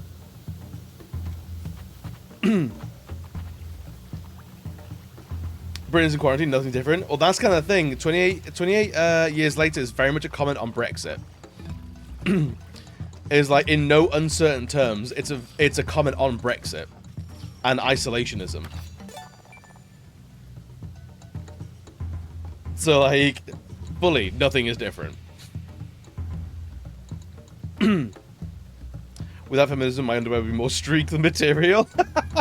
You know, there's men out there that don't wash their dicks because they think it's gay.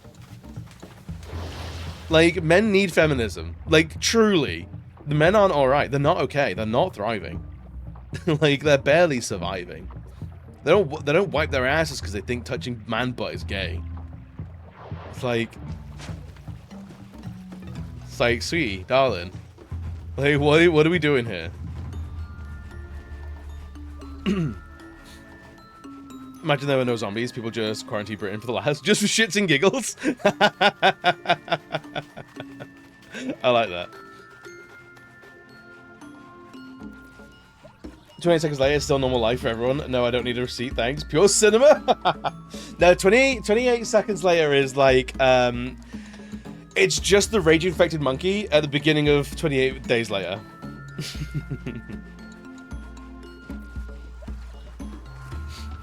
I'll be honest, I don't know nothing about European politics or anything over there. Nor have I done a ton of research. That's entirely fair. Even I know how fucking stupid Brexit was the second I heard about it. Yup.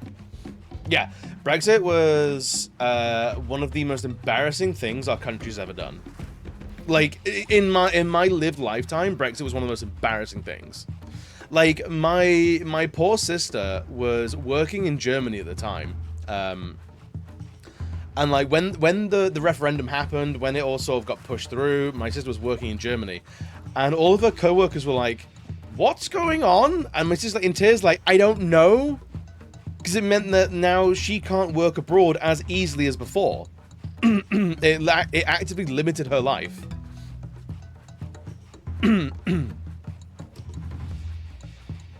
Is that why some men don't wash their hands? Yeah, because holding hands with men is gay. You can't wash your hands because that's holding hands with a man. And that's gay. Lessons from Andrew Tate. There was a protest vote against the national government by leaving an organisation that limited the worst aspects of that national government. Yeah. It was, people are upset about British government. So we leave an international body that's been keeping our national government at bay. It's like, did you fucking think that through? It was so annoying. And like, it's cost us so much money, and I work in the insurance industry, and hands down, that has caused more paperwork, more admin, more faff.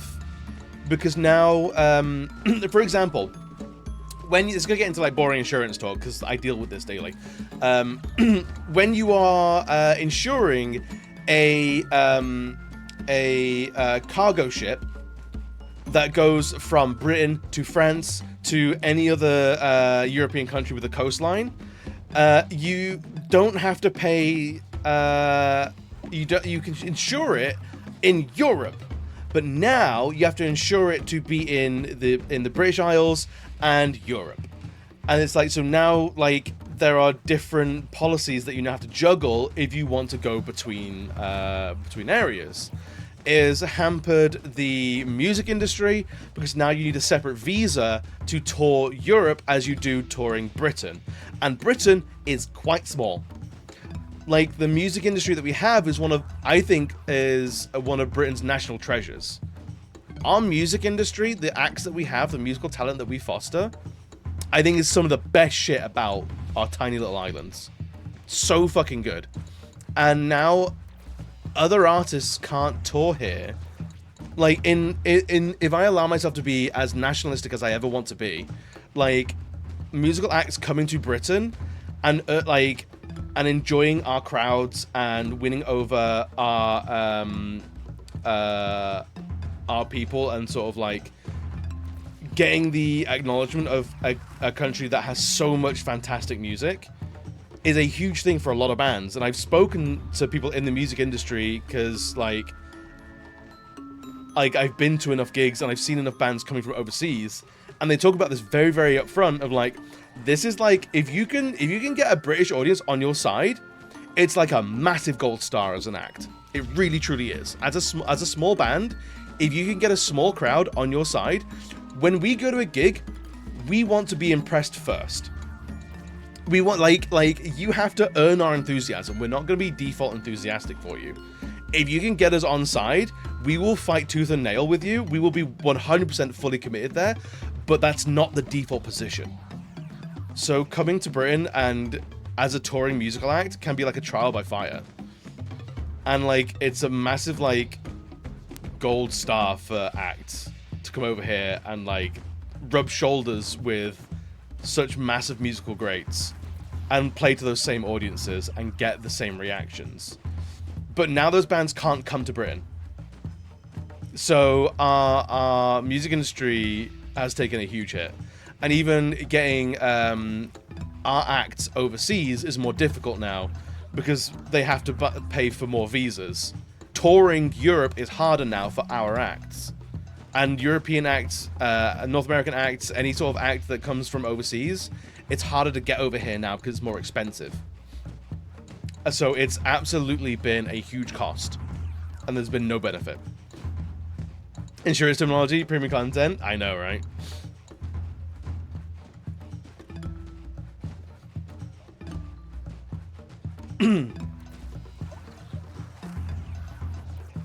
My favorite thing about Brexit is England votes to leave and leaves, Wales votes to leave and leaves, Scotland votes to remain and leaves, Northern Ireland votes to remain, remains in some aspects because of special circumstances, So only Scotland didn't get what it voted for. Dude, honestly, I feel like England and Wales didn't get what it voted for either. Like, the turnout for Brexit was so fucking low. Because it was probably like, oh, this is an opinion poll. This is a referendum. It's not legally binding. They're not going to run with this. So people didn't fucking turn up. And then they went, oh, cool. A very small, a loud minority of the country wants this. We're going to do it.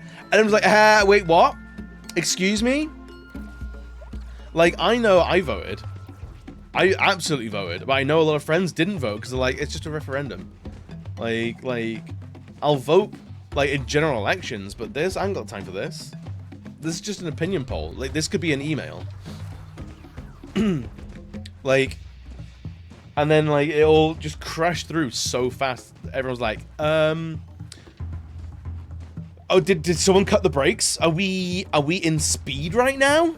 like, we need a Keanu Reeves to get us off this bus. Brexit could have been an email. But really.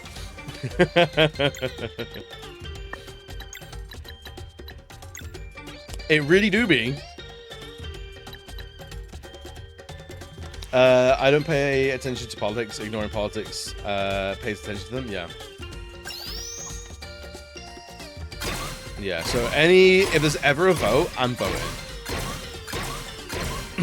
I've called out my parents for either not voting or not using their voice. I'm like, well, that's fucking stupid. Like, if you want good things in life, you have to ask for them. Like, if you don't, you won't get them. Like, there's no getting around it. Yeah, we'll do that one.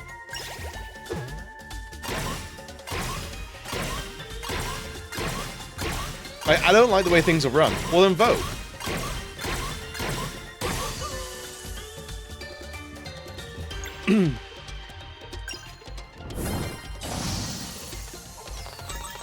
Like, if you're not voting, are you really that passionate? If you can't vote, that's a different story. If you ironically elect to not vote, if you choose not to vote, that's a problem. I passionately disagree with both sides are as bad as each other. No, they're not. Both sides are not as bad as each other. Ooh, what this? Arcforge plating. Sick. I think one of the things that makes people apathetic is the first past the post. Yes. It goes a long way to make you feel like voting doesn't do anything. And like I have in my adult voting life, I have voted tactically every time because I've had to. Because where I live is like a hair's breadth away from being a Tory shithole. So I have to vote tactically. Labour's never getting Labour's never making a foothold in Cheltenham. Hell, even the Greens. Like, I think honestly, I would probably vote Greens if I could. Like, Labour are just turncoat pocket-sized Tories at this point. I would probably end up voting Green.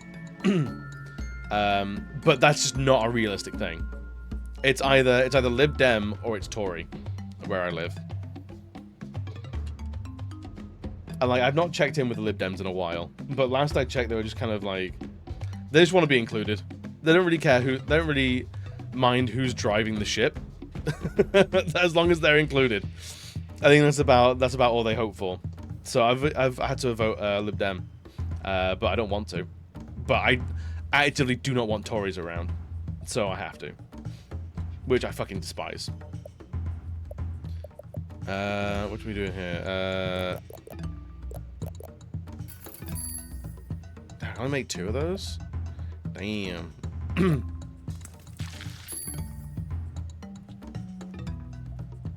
Ooh, Carnival Culinarian. Oh yeah, we made everything. We made everything. In my place for UK elections, it's Labour versus SNP, and for Scottish Parliament elections, it's Labour versus SNP versus Tory. SNP, so whereabouts do S&P fall these days in the sort of the landscape of like left and right? Because like as far as I'm aware, they're fairly left, but also the way that groups like Labour have gone, they're not left. Labour's not left anymore. They're centre right.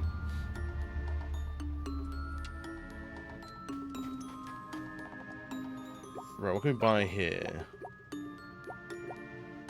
Nothing. MP, HB. Nah.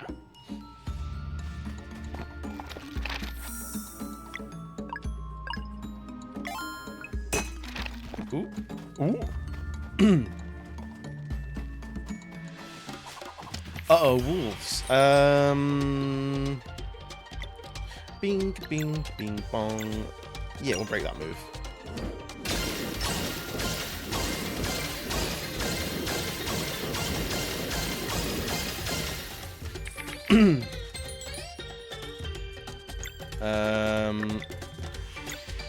Weak to lasers. Would I do 37 damage on that, though? No. So let's try it. Yeah, that's right. Because of the Big Tent Party, they have a mix of different people who are all only lined by independents under Sturgeon. They were mostly left-wing, but they're getting to be more right-wing. So they're kind of going a similar way to Labour, basically.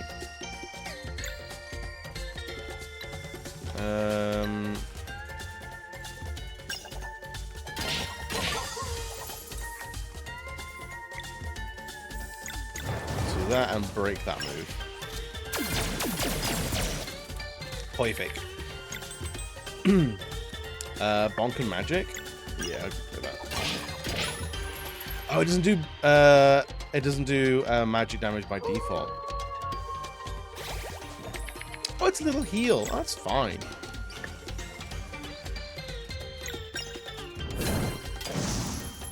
Okay, not terrible. Do that. Big things. Beep beep pews. Yeah, so I don't think there's particularly any party that really speaks to me personally. No one that really represents what I want. But I absolutely vote because I definitely have my least favorite. I don't have a most favorite party, but I definitely have a least favorite.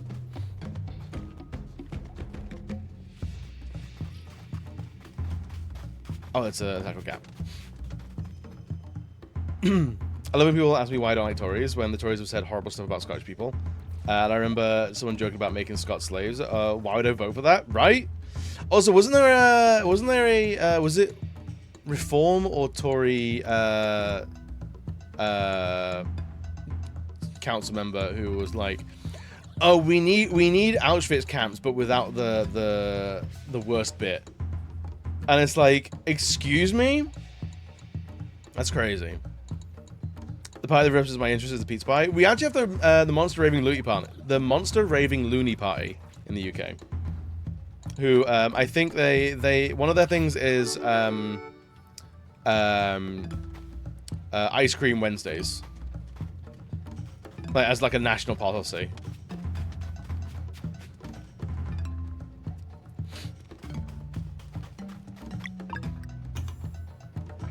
But yeah, the whole, like, the disdain that so many of our politicians have for gigantic portions of our collective countries is staggering. Actually staggering. It's like, if you don't like people, why go into government? Of course, the secret ingredient is money and power. But, like, on a base level, it's like, if you don't like people, if you don't want to see people thrive, what the fuck are you doing in this conversation?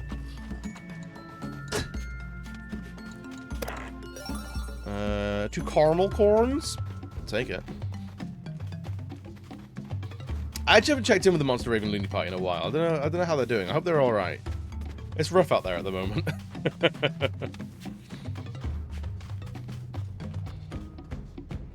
Ooh, a puzzle box. Oh god, a big puzzle.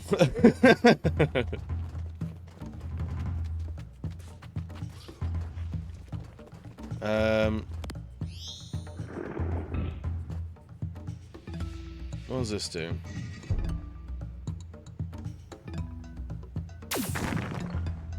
Okay. Yeah. Oh no! A puzzle! Fuck! I'm ruined!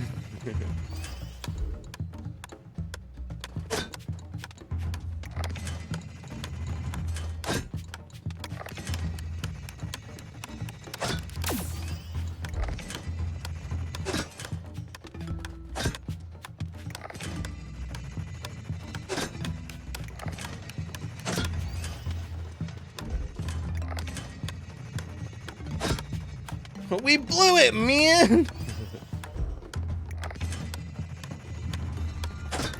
I'm assuming this is what we need to do. Seems like it.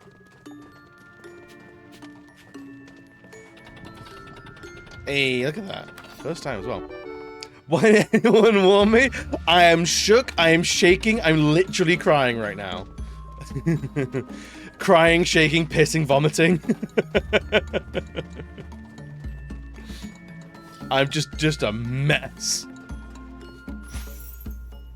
Why would the game do this to me?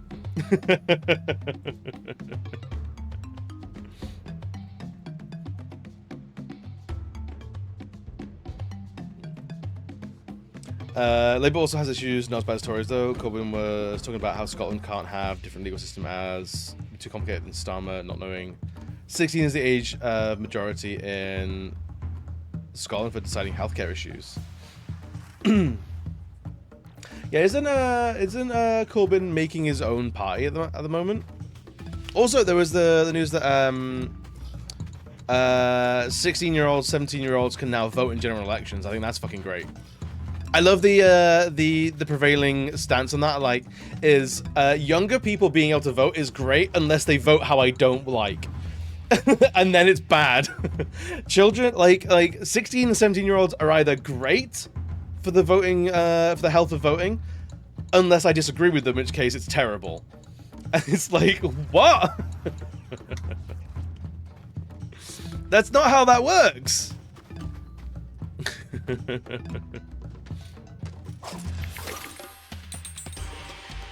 Oh my god, they're really going for it in this fight, are they? Expels all liquids at once in anxiety and anger. I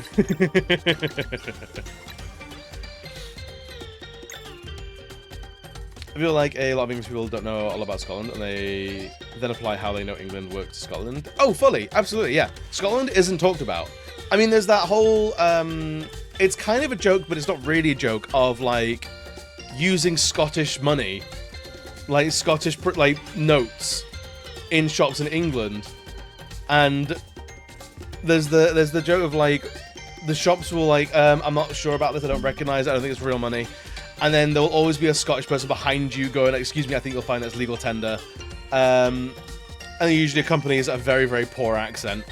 I think that is just the surface level of, like, England doesn't pay attention to Scotland.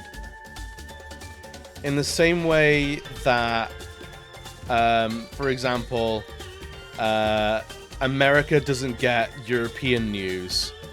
We don't get Scottish news. We in England don't get Scottish news. We don't get Irish news. Like, you're there, but we don't hear about you because England's so fucking loud. Yo, Coney, welcome, buddy. It feels very similar to that. I think it's sad. I think it's a very sad thing because we are the British Isles. We are the United Kingdom. Like, there are more parts than just England. England's got big main character syndrome. Like, where do you think America got it from? They got it from us. I'm doing my part. They got it from us.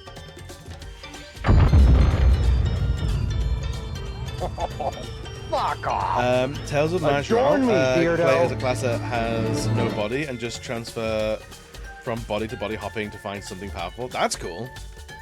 That sounds very cool. I feel like someone who wants to become PM of the UK should know Scotland has separate legal systems. Oh, fully. Oh yeah, it's inexcusable if you want to go into politics. Absolutely. The if you want to go into UK politics, you need to know that Scotland and Ireland, like Northern Ireland, exist, and Wales as well. Let's be real. And like especially about the different levels of like policies. When England named it the United Kingdom, it was spelled United Kingdom. We just schedule 40k. We do. Originally Coney, thanks. Did you clean your consoles? I did. I have not cleaned my consoles. I think ever. I probably should. Maybe I get time like next weekend or something. Disunited Kingdom or Disgruntled. I like Disgruntled Kingdom. Oh, they meant it ironically. I see.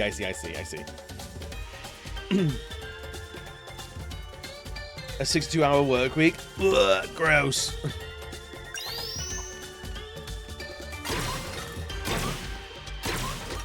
Oh, that went horribly.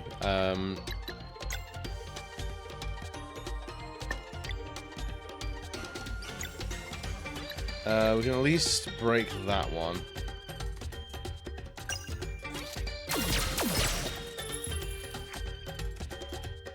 We're gonna eat shit on this.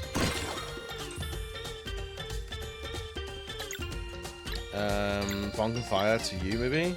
I guess.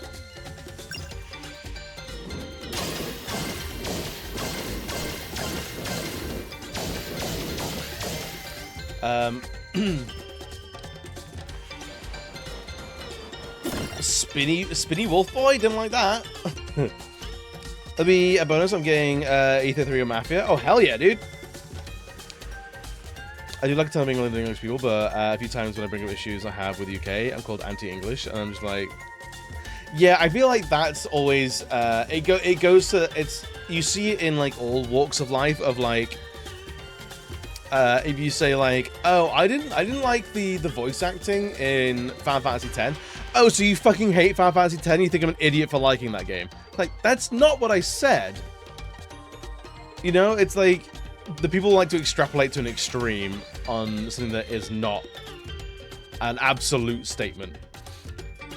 And that shit I find exhausting. And if anyone ever brings shit like that to my table, I'm like, oh, I'm talking to a child. Like, I'm talking to an actual buffoon. I see how it is.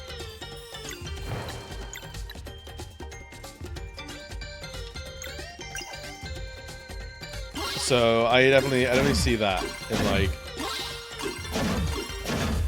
hey, I don't like this. Oh, you just like all of this? No, I never said that.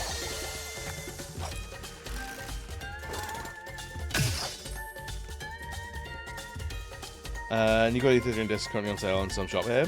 Oh, $35, might grab it. Oh, 35 is actually phenomenal for that game.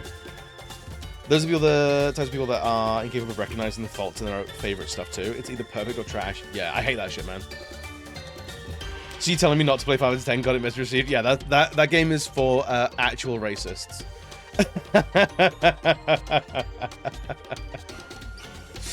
It's like when people go like, oh yeah, Final Fantasy is one of my favorite games ever. Wakka is racist. The character of Wakka is racist. He is a racist man. And people go like, oh, so you hate Final Fantasy X? No. I'm saying that like people like that character is flawed. Pretty racist. That guy is very racist. And that's part of his character arc. He gets better. He doesn't I don't think he gets better enough. But he does get better. He takes a couple steps.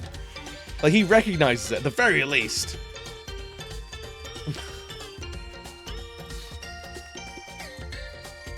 I'm telling you not to play Final Fantasy at all, but I'm dumb. If I was like anti-English, I'd most likely not be watching your streams. Honestly, Jumper, facts. Or you'd be watching in the sort of way of like, I have criticisms of the English being English, you know, like he gets it and he's English. He's an English-hating Englishman.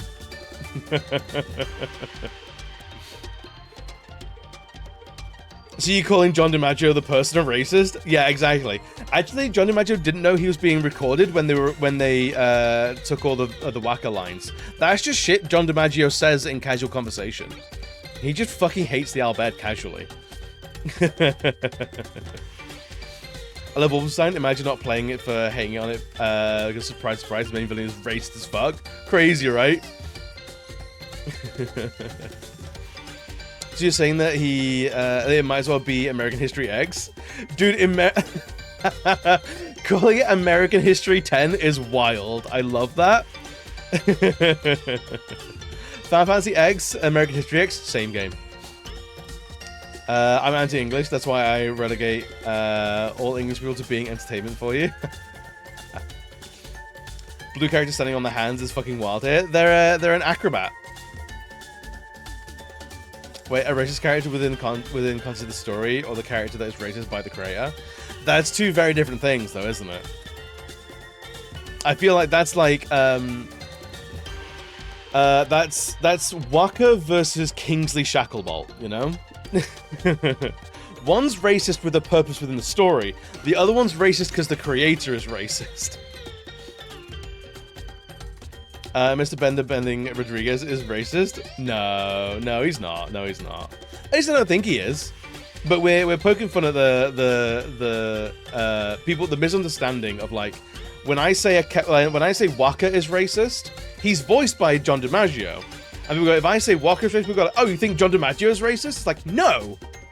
The character he played was racist, but he was playing a character. It's called acting, lovelies. That's what it is.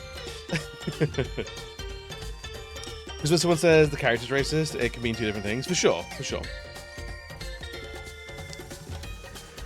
I'm second I'm playing Grid. Is it a professional racist? Fully. Ajikoni is like has a doctorate in racist.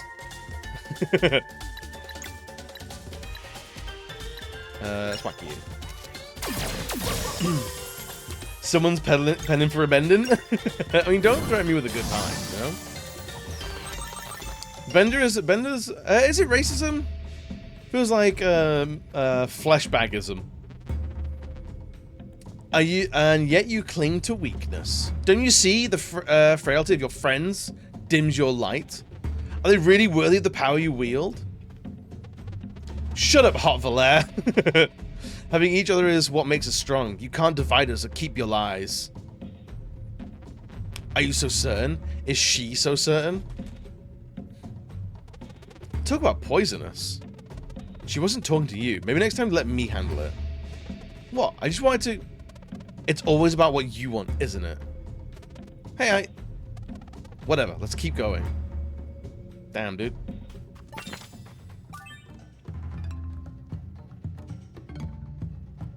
Is Waka racist or is Waka a racist? I don't think he ever races. Racing the shoe person, can you imagine? Honestly, it's character development. Koni's racer arc is crazy. Hot Valera is wild. To think they saved her for the DLC.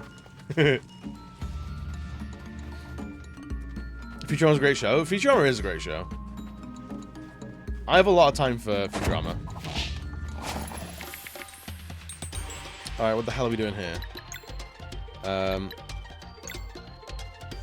Lipu Frogu, maybe? Bender's friends are grid her. I like that. The DLC says 8 hours, but I think we're probably going to push this out at like 12 to 15. Just because of streaming. But the guide says 8. I know Pharaoh Valera is up there being all yes as fuck, and regular Valera is just kind of being a cunt. Which makes this choice to me is all I'm saying. Honestly, if we could trade them, I'm down for it. I want a full game where you play as evil, Zale and Valera. I'd love that.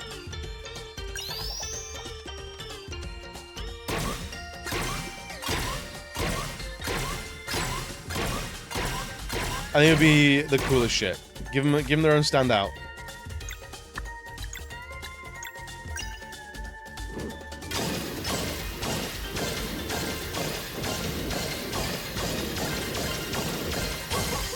But this is one of those DLCs where it's like, this is how DLCs should be handled. Like this is premium. Like this is what DLC should be. It's very good. The fact that I think it was free as well. I can't remember if I paid for it or not.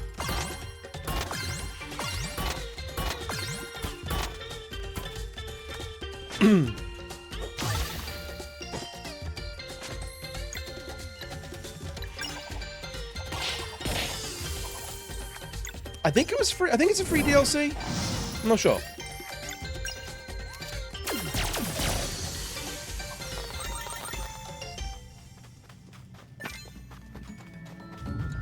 Oh god.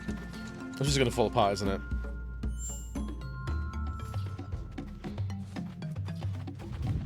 We've got some advertisements in a minute. Oh boy. Was this the always thing? I think so, yeah. I mean, like, DLC really comes from expansions. Where you would have, like, Age of Empires and then expansions, Red Alert expansions, like, things like that, and those are usually, like, quite big things. And then, like, what I remember a lot of DLCs being when they first started being called DLCs was, like, Oblivion. So you'd have, like, the Shivering Isles, and that was paid for, or, like, Fallout, like, Point Lookout, Mothership Zeta, things like that, and those were paid for, but, like, the game would be, like, £50, and each DLC was, like, £7. Something like that. Technically, DLCs could be considered, like, pre-order bonus as well, so, like, weapon skins, things like that, and they're usually paid for. Like, the infamous horse armor is one of the first, like, when DLCs really got clocked, I think, is the horse armor from Oblivion. Looks gorgeous fun. Started DLC for Grid Legends. It's more or less Demolition Derby campaign. Oh, that's cool. Should be fun, but it's fucking not. It's so dope. Oh, that's a shame. One of the best DLCs I saw from CD Projekt Red. Really? Really? A Polish game was your favorite DLC? Let's just say a place pro.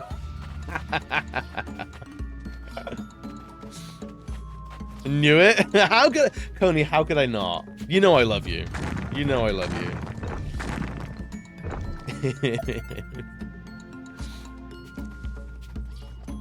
But yeah, I think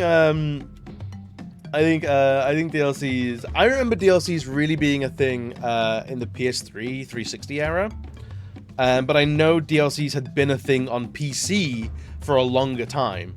Because you're talking about things like World of Warcraft expansions, so like MMO expansions, like a lot of like Civilization expansions. I don't know if The Sims had paid for expansions at that time, or if that sort of hit later. When did it, things like that? You can't say, oh, Cooney, I could say that, but I would be lying. I think the DLCs for The Witcher 3 and Cyberpunk are incredible. Blood and Wine is my favorite Witcher 3 content. Fully. I would fully play Blood and Wine again. I would not play base game again. So I do actually agree with you. Like, Project Red DLC is usually very, very, very high quality and good. So I would absolutely agree with you. All jokes aside, I do agree with you. Pretty more than base, yeah, right? It's still a gritty world and a nasty, grim world, but it just feels a little bit more welcoming. So it makes me want to play it. Whereas baseline Witcher 3 is so grim and nasty and like doesn't want you in it, that I'm like, well, I don't want to fucking be here then. Fallout 3 is great DLC. Absolutely. Oh, Mothership Zeta is fantastic. Point Lookout was really good fun. I played Point Lookout recently. Broken Steel was fine. The Pit was good fun. Same for Bioshock Infinite. We don't count wave mode. We don't talk about wave mode here. There is no wave mode in Ba Sing Se.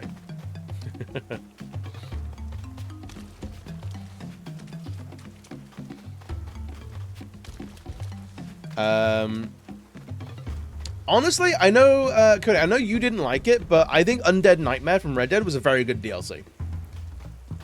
Like, reskinning the entire world map is crazy. That's huge.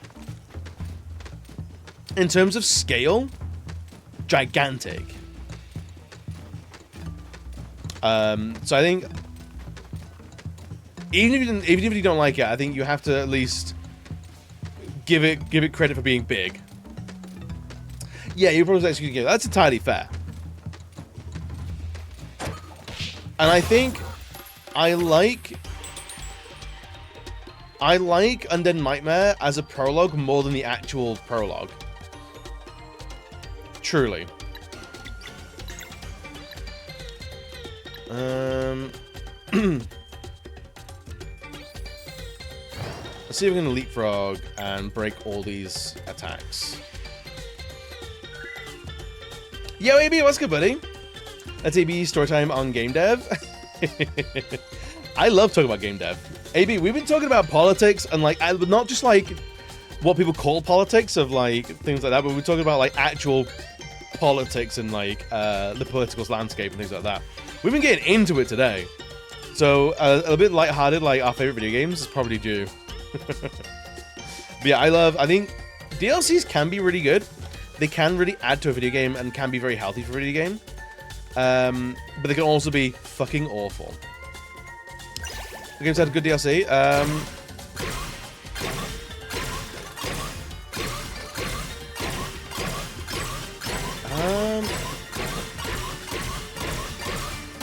I feel like Fallout, like Bethesda DLCs are usually really good. I think there are more good Mass Effect DLCs than there are bad ones. I think Mass Effect usually has pretty good DLCs.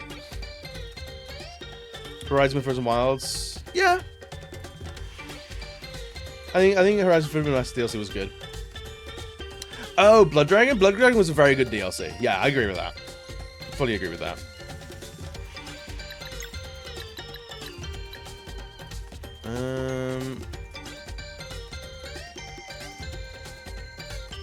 Juggle Core, Heat Frog, Laser Magic. Yeah, let's do that.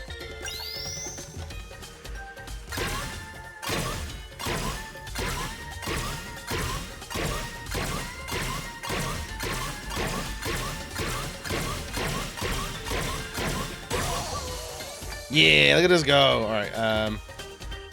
We might not get. Actually, might just kill it. Fuck yeah.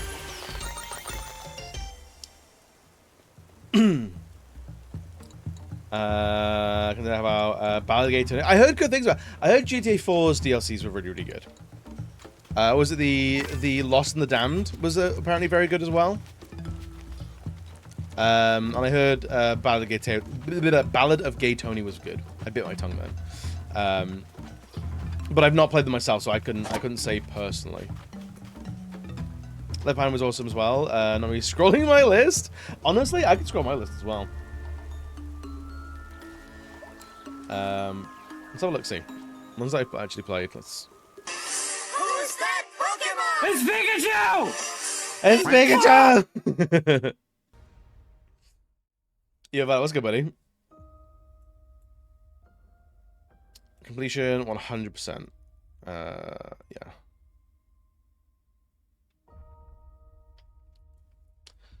I think one of the worst DLCs you ever played was Code Veins. It's just fucking go fight 3 bosses from the God Eater series, which is it was cool get new classes, but that's really all it had going for in the end. Remnant 2 is a DLC that I enjoy. I can't get behind the execution. I enjoy the play solely for the DLC. DLC. I feel like the Remnant 2 DLC, it just felt like more of base game. It didn't really do anything different. It was like, do you want a couple extra bosses in the same environment? Go for gold. Like, you can have that. So it didn't feel very DLC-like. Does that make sense? Bloodborne DLC was very, very good. Bloodborne DLC was fantastic. Astrobot DLC. Astrobot DLC is fantastic. Astroworld DLC is absolutely wonderful. And is a very good way to have done DLC. every DLC is an absolute banger. It's free. Like, it comes out regularly. It's great. Resident Evil 4 Separate Ways was really good fun.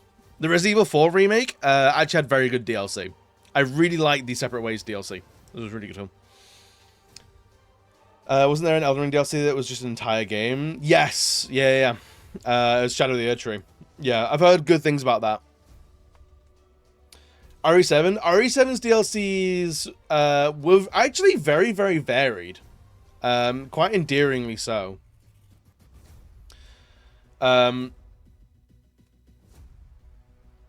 Yeah, Resident Evil 7 had, like, puzzle rooms, it had more combat, it had fun weapons, it had, like, a gambling game, like a card game in it. Like, the Resident Evil 7 DLC was, like, it had, like, a boss rush mode, and, like, not a boss rush mode, but, like scavenger modes and things like that, honestly. I think the Resident Evil 7 DLCs are... I don't think everyone's gonna like all of them, but there's enough there, and they all do something different. I think it's good fun. Black Flag DLCs. Black Flag's Freedom Cry was really good. Freedom Cry was really, really good fun. That DLC, the multiplayer DLC one was like fucking nothing.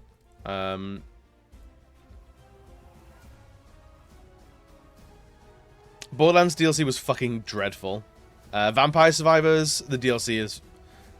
The Vampire Survivors DLC is more of Vampire Survivors, and I'm not mad at that, but it's also, like, it's not groundbreaking. Does that make sense? I play much DLC at a time. I wasn't really able to play things on your own until I started getting disability, so I have, like, 15 years to catch up on. That's alright, that's fine. Hey, you've got a lot of cool stuff to catch up on, and that's cool. I look forward to that. We've talked about Red Dead Redemption. Assassin's Creed Unity, very nondescript. Ash's Playroom was good fun. Fallout New Vegas. Fallout New Vegas had great DLC. Marvel Spider-Man. Marvel Spider-Man had wonderful DLC. I like that. The Marvel Spider-Man DLC was really good fun. It's hard as well. Hot Wheels and Rally Adventure DLCs for Forza Horizon. Separate on Big World for each of them. A lot of cars, new mechanics, challenges. That's cool. I like that. That sounds like it was done well. Lego Marvel Superheroes 2 actually had pretty decent DLC. They were very short. There was a lot of them. It was like 6 of them. And each of them contained like a level. But it was like a level the size of base game. You know? So it's like, yeah, great. I'm on board with that. Black Flag's there again. Burnout Paradise had very good DLC. Burnout Paradise adding like an entire separate island. And like a ton of game modes and motorbikes. Dude, Burnout Paradise added motorbikes. That was huge. That was really, really big for that game. You know?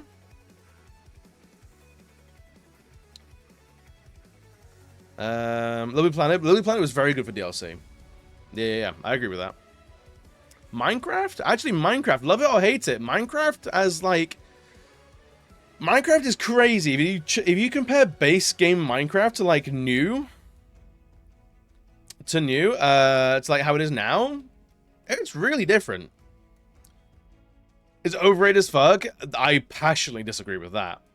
Burnout Paradise is like my favorite racing game of all time. I'm very much kidding. Okay, now, Coney, we don't have to kill him. Cancel the hitman. Forza Horizon 5 DLC, bigger than the entire base game Burnout, is fucking wild. That's cool, though. Reaching for my gloves? We went to Alpha Minecraft, it's so empty compared to Minecraft now, right? It's crazy how we used to live like that. Horizon Zero Dawn, we've already talked about those. Bloodborne DLC, we've talked about that. Witcher 3, we've talked about that. Fallout 4's DLCs are really good fun.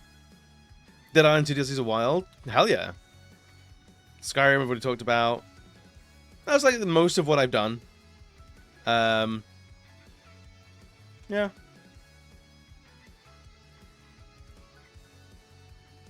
There's a lot of good DLC out there. There's a lot of DLC out there as well. Oh. Yep. Actually, gang, I might run to the bathroom a little bit. Is that all right? Might stick you on BRB for a minute with some tunes. Are you gonna be alright with that? List all the DLCs that you ever liked in the entire world. Oh, you gonna dig this? No shit. It's just a minute. We'll watch it when I get back. Is that all right? I will. I'll pull it up now. Oh. And I'll pause it. Be right back.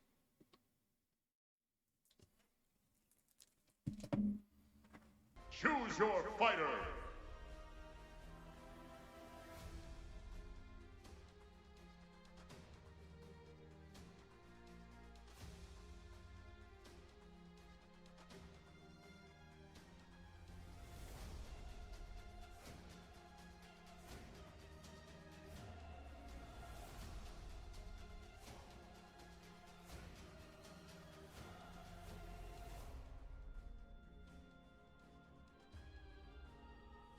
Fight.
Nice shot!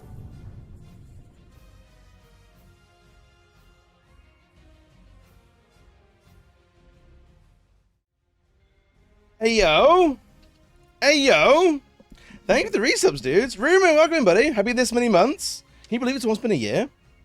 Connie, thank you for being a sub as well, dude. Can you believe it's also almost been a year? Did everyone have a nice break? You should have. I specifically requested it.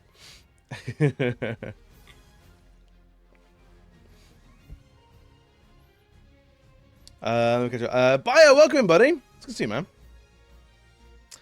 I'm just playing nothing but indie games anymore. I don't think I've touched a recently big made title in a bit. Did you play Expedition 33? Or does that not count as recent now? Not like talking shit, actually genuinely asking. Producer director Gosu Yutai from Sucker Punch said it would be super cool to have the trilogy as a new release with modernizing all three. Oh, hell yeah. That was 3 months ago? That was a lifetime ago, Violet. We're different people now. But maybe not. Rune Moon, it's a Saturday. You can doze off if you want. You feel that pulsing in your marrow. Oh, yeah. I remember this one. I remember this trailer, yeah. It has a lot of cool stuff to it.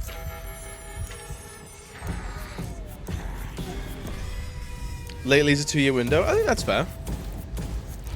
You've got your eyes. No hiding. You do an eclectic Foot celebration. boys and trash girls? Hell yeah. Hell yeah, Lux. How you doing, my darling? We made house to preserve humanity before the zombies devour the world. Down I go, apparently. Yeah, this is the fucking wild DLC that I'm into. What's a good night's sleep anyway? It's summer. Oh, it's a winter's dream.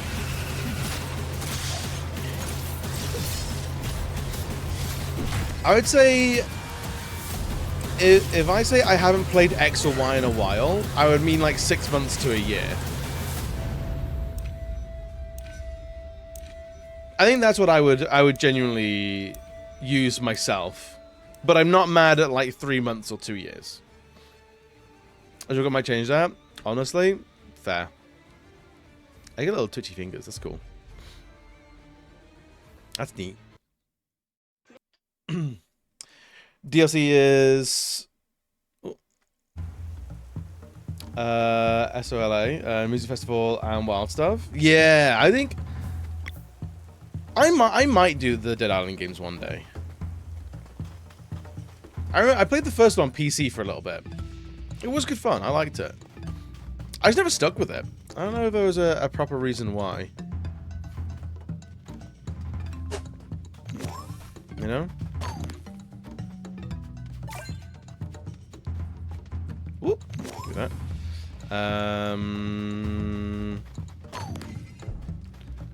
Oh, that lets us out, does it? Interesting. Didn't play with you. I think the first one was like cheap and easy fun, you know. Like it didn't blow me away. It didn't make me a mega fan, but like it was good fun. It was fun for a little bit.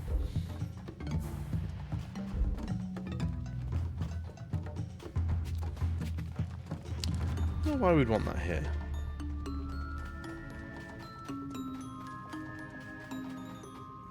This is a lot, huh? We can't go through that then. Broke my game last night via glitch. Wait, what? How did you break it? Tell me everything. Tell me more about this.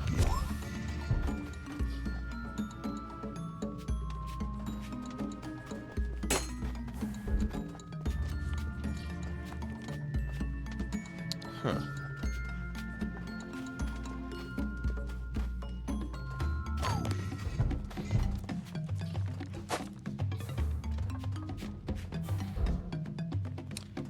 I spent 24 games in between, counting me and platinuming like a dragon. That's a lot. You've been absolutely killing it this year, Violet. Have a clip?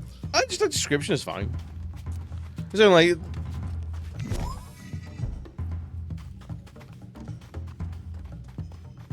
Dylan 2 is based in LA where there's a lot of iconic locations. So screaming to my girlfriend so she could see you.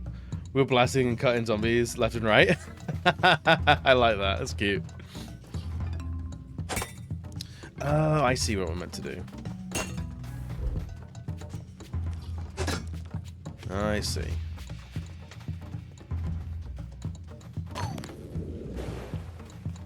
So now we can go down. Aw.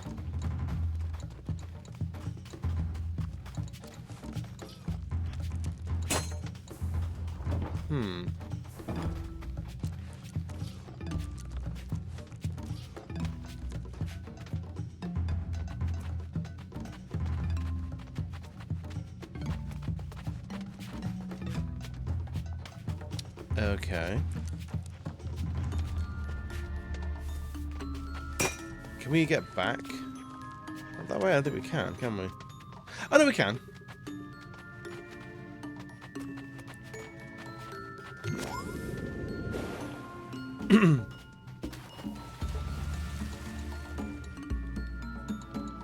Right, so...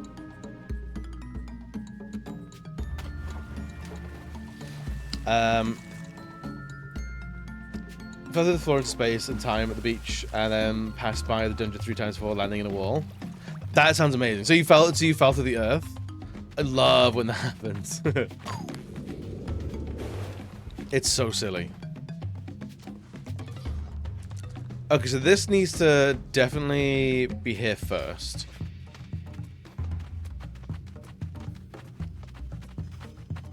God damn it. Many times. Oh, is it like perma-busted? Because then it gets less fun.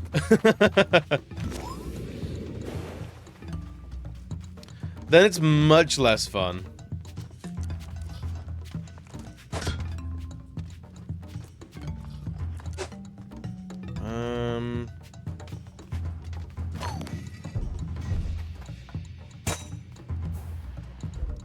I guess we can push this back up, but I don't think that gets us anywhere, really.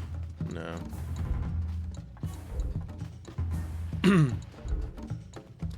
Let's leave that here for now.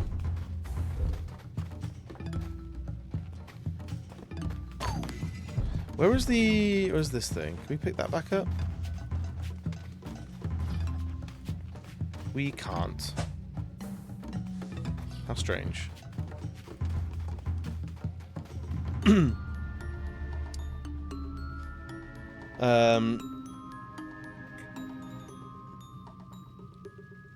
You managed to reach your menu and escape. Oh, okay, you got out there. That's all right then. Good. I'm glad it wasn't literally game breaking.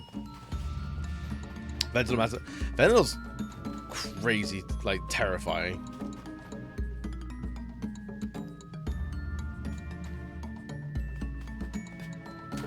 Maybe.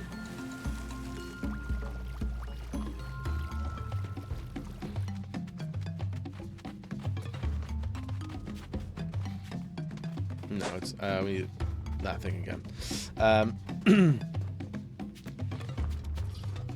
There's nothing but zombies either, but we have some of the worst meth-based issues here because there's almost a daily lab bust. Daily lab bust is wild. You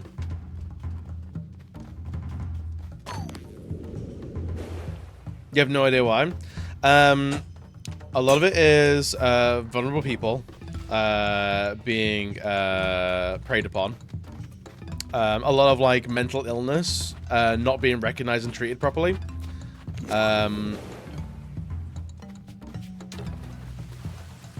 A lot of it can be you start on something fairly innocuous, and then you find a bad crowd that's more into other shit, and then it escalates from there. There's a ton of reasons why people get onto like those things. An addiction, yeah, an addiction can literally overwrite logic. Like, I know this is bad for me, but my brain tells me I want it or I'm missing it, and it's so loud and so convincing, it's difficult to say no to it. Like, if you've ever eaten too much chocolate and made yourself feel sick, it's like that ramped up to 11. Like, addiction is no joke. It's truly, truly tough. And I could fully rewire the brain as well, I think.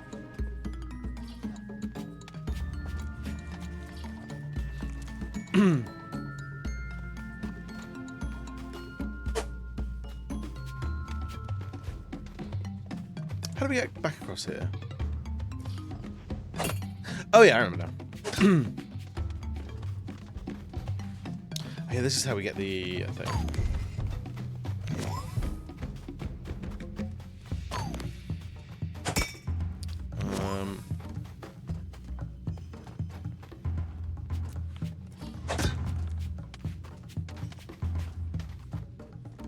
Was there any way to put this up here? Was there? No.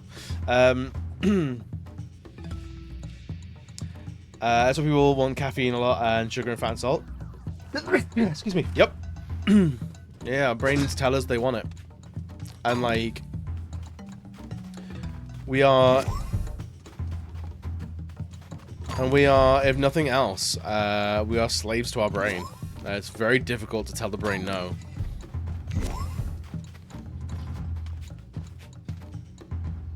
Thank you. Like our brain, we need to survive, but it also tastes or feels nice, and your brain is like, more of that, please. Yeah. Have you seen people I went to school with get busted by it? Yeah. It's brutal. It really is.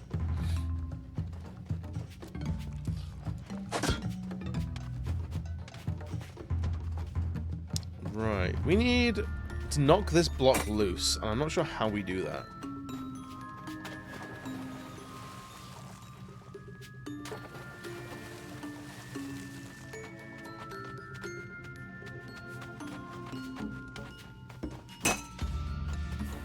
Oh, there we go.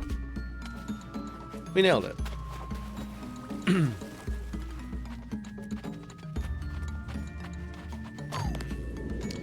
I work a lot of anti-drug PSA. A lot of anti-drug PSA don't seem to work well either. Often it doesn't. It really often doesn't. It's very rarely addressing the cause and usually playing the blame game. Because it's not about the people who are doing the drugs, it's about selling the drugs. That's what it is.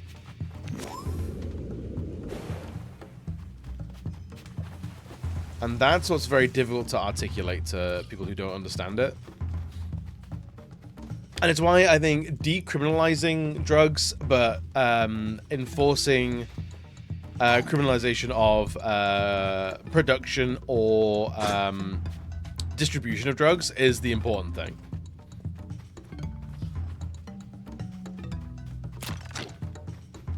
Like that's the core thing. Like, addiction is gonna addiction whether we like it or not.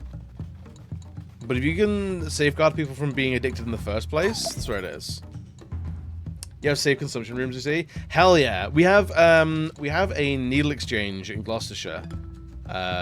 Which is really, really good. So at least it means that people are going to use regardless. Like, but if you can at least make sure that people are going to use it safely and cleanly, you can at least like help people a little bit.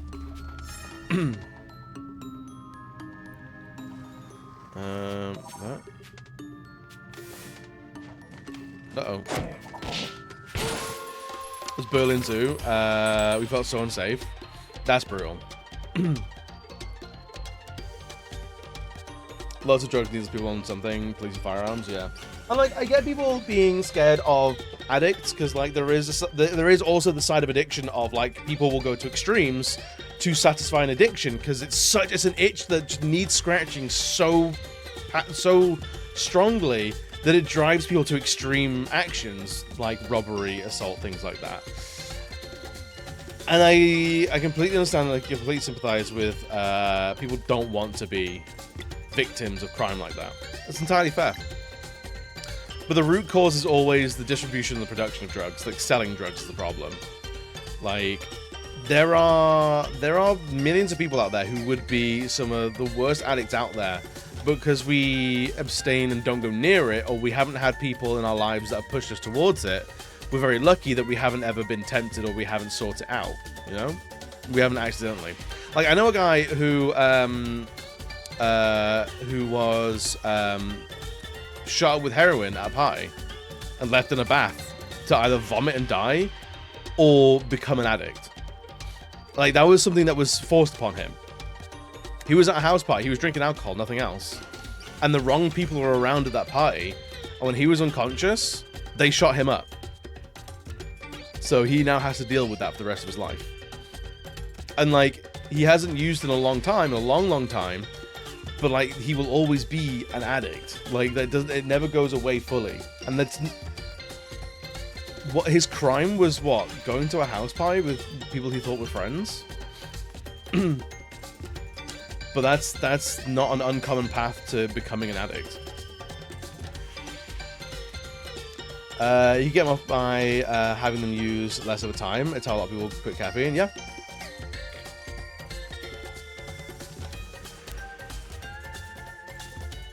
From a very young age, I was taught to look away, remind your own business. If someone asks if you have anything to spare, say no and walk away. I mean, it can also be like a big safety thing as well. Like, there is the common thing of like, someone goes, hey, can you spare some change? And you go, yeah, sure. You go to get your wallet, you get like $1 or £1 out, and they swipe your wallet. There is like, that's not an uncommon thing. It's fairly known. So it's like, it's safer for you as an individual to say no and move on. But it's also, as an individual, it's not your responsibility to fix society. You should say no and carry on walking, but then vote to fund like clean use areas, needle exchanges, like programs that help get people off the streets and get people away from using.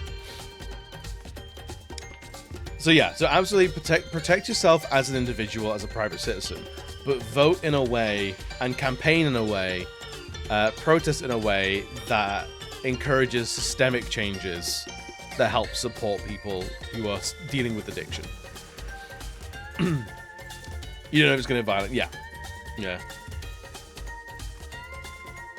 Because I guarantee, like, it's rare that people come to you. Yo, guys, let's go, baby boy. It's rare for people who are actually asking someone to come to like a group of people. It's when people approach you when you're by yourself, when it's late at night, when there's the implication of violence. If someone like, if you're sat at a pub outside with like 4 or 5 mates, and someone comes up and says, "Hey, can you spare some change?" I'm far more comfortable going, "Here's a couple of quid. Go get some food. Like, go whatever." Use it in whatever way they feel more powerful, if I have the money to spare at the time. Because I know that person that's asking me is by themselves. I'm with people. I'm safer in that situation. If I'm by myself at night and someone says, "Have you got any money?" No. No, I don't. Because I have no idea how that interaction is going to go. In the past, I've routinely given a hot meal to those in need. If they need money, they need food at some point, I can at least help with that. That's fair. Yeah, I think giving people food and water is very good. I think a lot of people, I see a lot in the UK, is people don't give, if someone's begging for change or begging for money, they don't give people money. They'll go and buy some food, or they'll give them clothing. Rather than giving someone some cash, they'll give them like a sandwich from the shop. They'll grab them some socks, you know, from like Primark or somewhere cheap. On the one hand, that's really, really good, but on the other hand, a lot of time those people are begging for a night stay at the YMCA, because the YMCA is not free. You have to pay for that shit. So they're begging to go have a safe night's sleep. My friend's mum, who was a heavy drug user, would always bum money off of me. One time I stayed the night and my wallet was so much lighter that night without my knowledge. Yeah, it happens. I remember reading an online post about someone talking about how they saw a woman who said needed help, but she wanted to take them down an alleyway. They weren't going to do that in the post. It could have been a fake post, but I doubt most people would have trusted that. Oh god, no. If someone's like, "Hey, I need some can you spare any money? Follow me over here. Absolutely not. Absolutely not.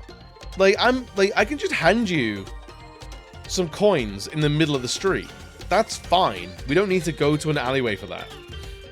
Yeah, no, that smells like a scam to me. Right, what are we doing here?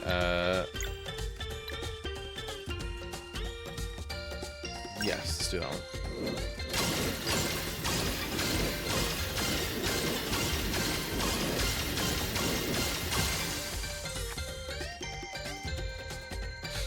I lived, Driftwood lived in Poland, interacted with a lot of addicts. A lot of them were very keen to tell me their life stories, because I'm never going to see you again anyway. Yeah, shit's hard out there, it is. Yeah, it's why, I don't judge the addict, I drug the pusher. I judge the pushers. Addicts just need help. They just need sympathy, they need the space to be the best version of themselves, so. I drug the pusher, yeah. You turn it round on them, you see.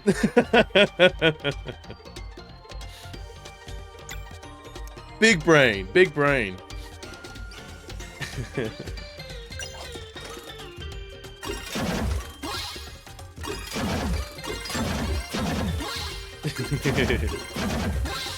Joke's on you.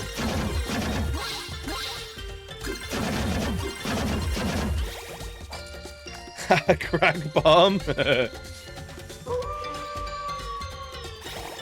Exactly, you get it. Oh wow, that's a lot of lasers.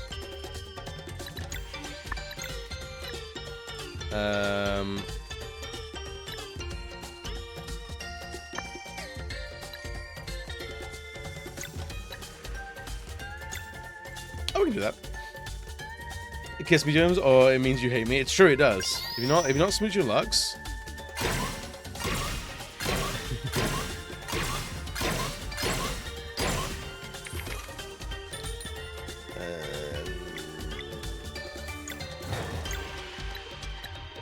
Let's see. Oh, it's got 1 HP anyway.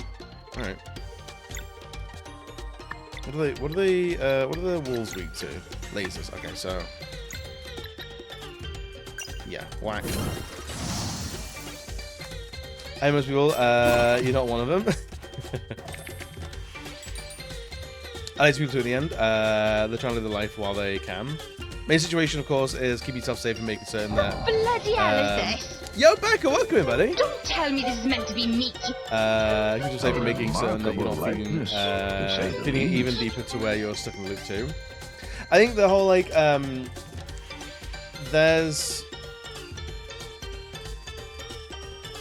there is a fair concern of like when you're giving someone a bag of money as like, oh, it's going to be spent on drink, it's going to be spent on drugs, and it's like, yeah, that's part of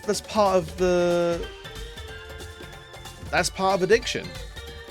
I would hope if I gave someone a couple of quid, they would go and spend that on getting a roof over their head for the night, or they'd spend that on food, or they'd spend it on water. But unfortunately, yeah, it's gonna go on.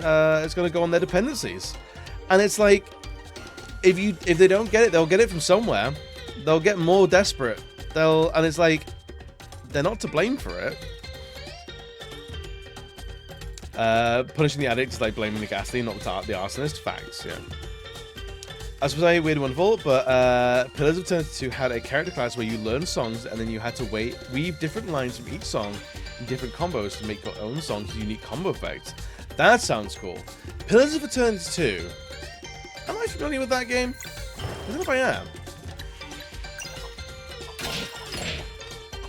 I haven't played that. I know I haven't played it. I don't know if I can remember it. Absolutely, let's get rid of this guy first. Becca, I hope you're doing well today, buddy. Let's absolutely whack you.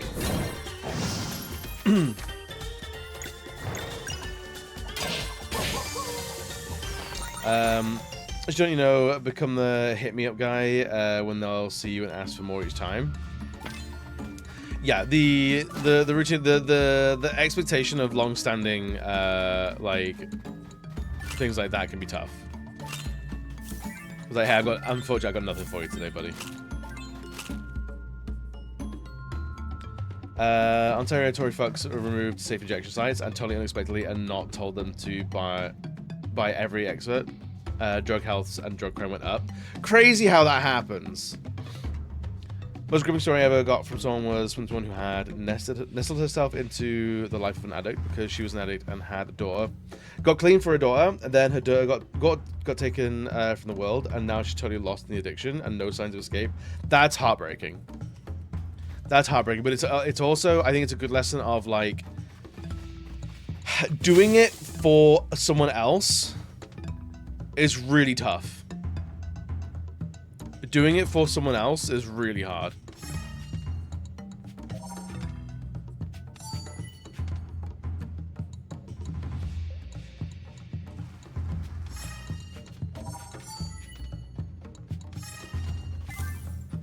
And then star. Oh no, we haven't got a star. Oh, we got that one there though. I hope she's doing okay. I hope she ended up getting help. I hope so too.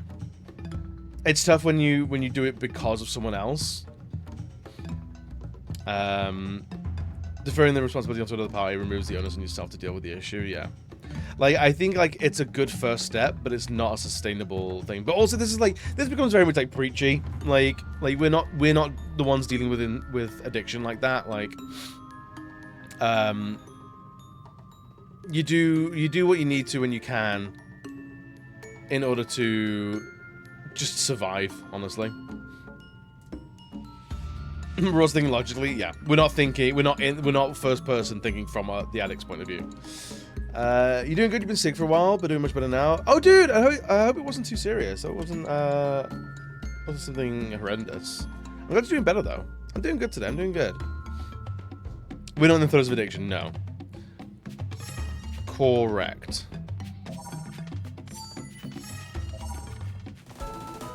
A fruity roll though. I'll take a cheeky fruity roll.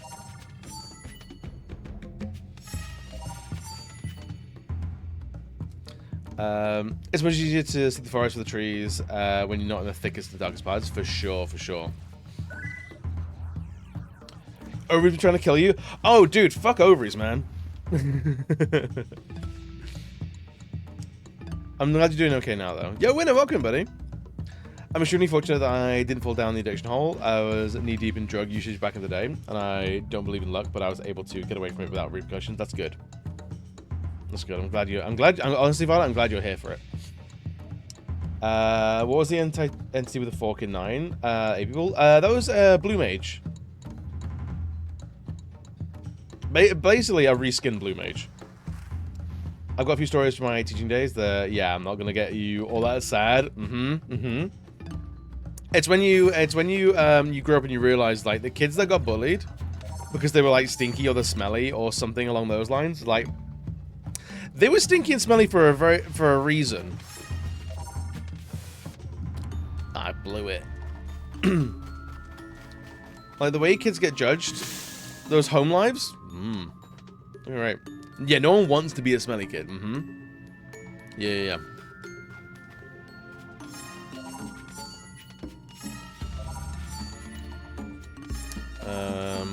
Hopefully this is not gonna mess us up too much.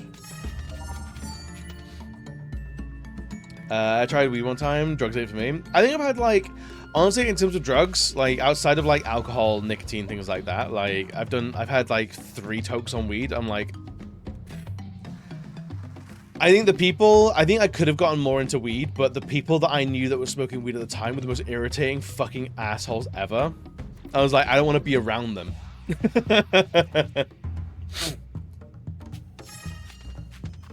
It was like, these are the guys that do weed. I don't want to be around them, so I don't do weed.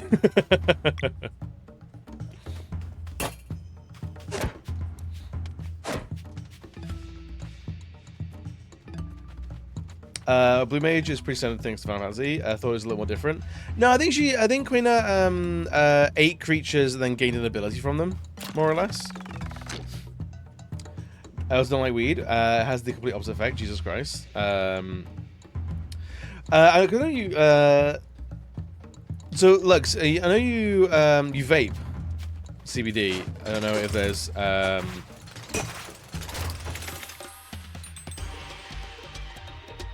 don't know if there's any. Because when I last had like access to like weed or cannabis, it was like vapes weren't a thing. So I'm completely detached from like how vapes factor into things. Weed fucks with your brain. Literally everyone in the Pacific Northwest says you need to smoke weed and it helps your anxiety.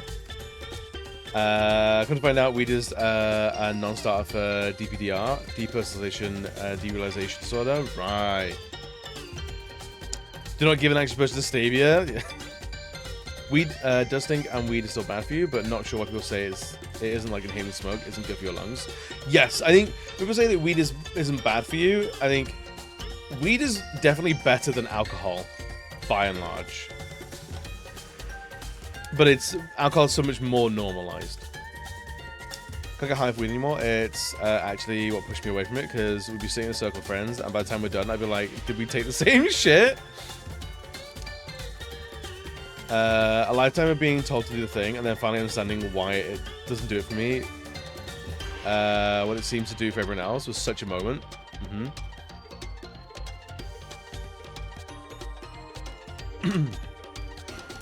The weed's also great hands for anxiety. No go. Fine. Yeah, fair. CBD is fine. Okay. Stevies make me not great because it gives me makes me super anxious and paranoid. Indica will make me laugh at stupid shit. I'll get a bit horny. Fair. Horny? I'm so horny. Honestly, fair. We all get a bit horny every now and again.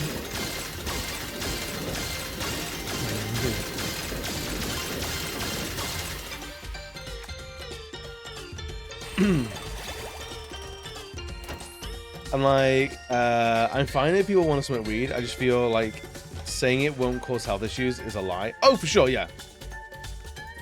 I think if someone wants a beer, if someone wants to drink a glass of wine, fine. Got no problems with you. If you want to get blackout drunk every weekend, I think you have a dependency issue. If you want to vape some CBD, if you want to smoke some weed, absolutely fine. If you can't function without being off your tits, I think that's a dependency issue. You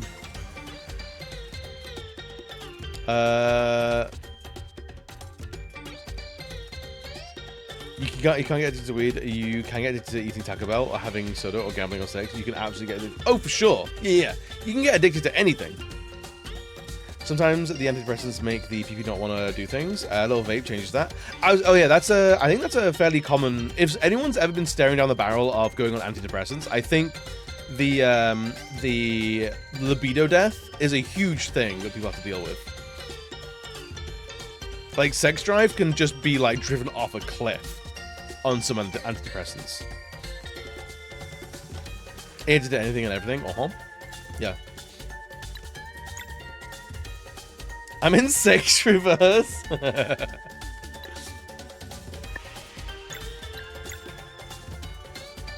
Give me an icon. Come for Fergie. That guy. Uncrank that hog. You can't uncrank that hog.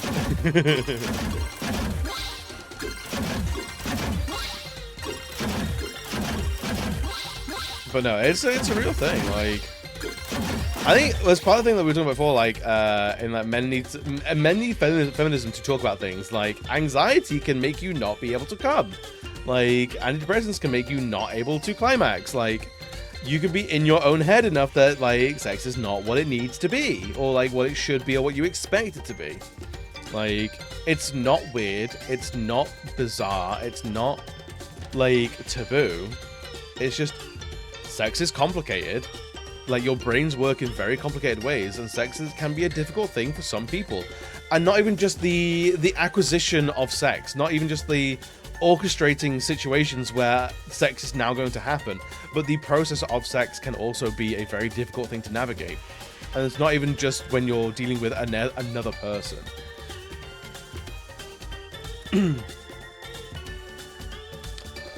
I took an estrogen. My libido was in the negatives. Like, I couldn't even think about the idea of sex without feeling weird about it. I've heard that's fairly common.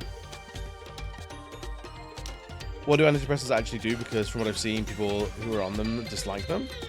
I think antidepressants are very intense drugs, and there are downsides that I think can sometimes outweigh the positives, depending on what antidepressants you're on, how your brain chemistry is. I think correct me if I'm wrong, anyone in chat, in layman's terms, antidepressants help you produce the chemicals that your brain doesn't produce normally, or helps you curtail chemicals that your brain is producing too many of, or it can block or inhibit receptors to certain chemicals that your brain does produce. And basically, it helps balance the different things that are in your brain that give you the right responses to tasks and the way your life works. I found out about that before my mental health journey, when I forced myself to be with someone who wanted it in that moment, and I couldn't perform. I didn't understand what was happening, and they were annoyed with me for it. Yeah, that's tough. That's tough. And people don't understand that that's a thing. Yeah. I don't like some of the side effects, but I much prefer the positive sides. It does. Yeah. Yeah. There's been like times where like I've been in my own head and I can't perform. Like, it happens. Like, it's a very common thing. It's a very base thing that like it happens even without medication. Like, there are times where it's like, yeah, like every part of your body is screaming, "Let's go, let's do this," but there's some tiny little block in your brain, or physically, where it's like, this just is not happening. Like, we're at the finish line and it's not happening, and it's like, shit, what happens now? How do we reconcile this? And like, that's where like honest discussion with your partner is so important, and understanding, especially in terms of sexual health for men, that like just being able to come isn't everything. Different antidepressants affect different neurotransmitters, which is why some work for people and some don't for others. But because the problem they're having with it is a different neurotransmitter. Sorry, that altered track. Problem they're having is different neurotransmitter than what that medication is targeting. Yes, like there are a lot of different shapes of depression, anxiety, that sort of thing, and one antidepressant isn't a catch-all. On business side of I don't want medication, but I know they'll help me in the end. I personally don't enjoy the idea of medication putting a front on me that isn't my natural stance. But I know as well, if I want a healthy and livable life, medication is a lifesaver. Yeah. SSRI, selective serotonin reuptake inhibitors, I believe, function by allowing more serotonin to remain in the system, thus regulating feeling and behavior. Is bringing your natural stance back out. That's a very good important point. Yeah. Is you are not like the, depending on what you are experiencing, what your brain is doing, your brain is lacking a function in some way, shape, or form, and the medication brings you up to a complete package rather than your brain overcompensating and your brain needing to be blocked on. Your brain needing to be regulated and held back. I've had to stop medication almost completely because I couldn't afford them. Just raw dogging it all. I'm sorry that you're going through that, dude. That's so unhinged and horrifying. Love America, love Pink. I always thought the heavily depressed and lacking energy self was just you with no enhancers. Yeah, there's a few different ways that you can look at it, and it's like either, in terms of like a bowling alley, like you're putting the guardrails up, or you're allowing yourself access to actually bowl all 10 pins. HMS went over $100, and for a 30-day supply, fucking rancid. It's so cool going my whole life to find the answer to me having ADHD, and then I can't afford to get the treatment that helps me manage the symptoms. Now I have the answer. Yeah, that's tough, man. Dude, honestly, come to England. Fully. Hopefully we'll put you up. Let's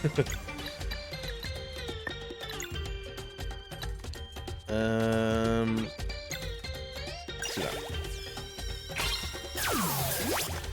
That's not the ability I thought it was. Focusing away? Hell yeah. And we wonder why people resort to street drugs. Exactly, they're more accessible, and like the system fails you. What else have you got?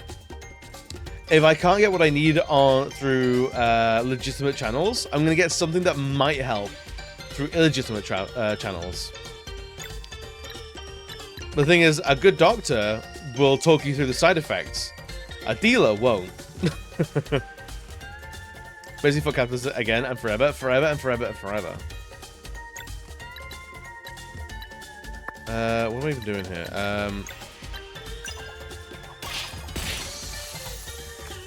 Yeah, dude, we've been in the weeds with discussions today. I've been liking this.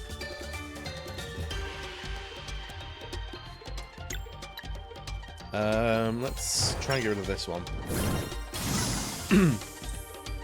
Oh hi, thanks for checking in. I'm still a yeah, Mojo, welcome, buddy. What are we doing? Aw.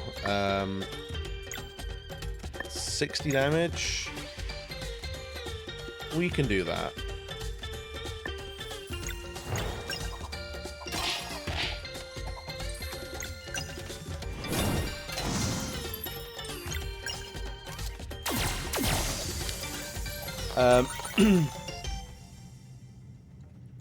I'll let you know somebody who said that they started taking meth because they were diagnosed with ADHD in their teens, and people kept making jokes that ADHD meds were just meth, so they went down that road. Really? I mean, I can see the logic jumps. I can absolutely see that. They ended up getting clean years later, but still, people being dismissive of this stuff has an effect on people, for sure. As people use the term no ethical consumption of capitalism to justify buying things they didn't need. That happens as well, but I thought it was more for things like you need food. Yeah. Oh, yeah. No ethical consumption of capitalism means that I have a car even though it poisons the environment because I need to exist in the capitalist society. I need a car to survive. So I have a car.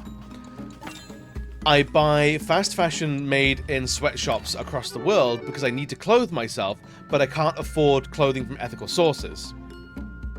The problem is not me having to buy unethical clothing.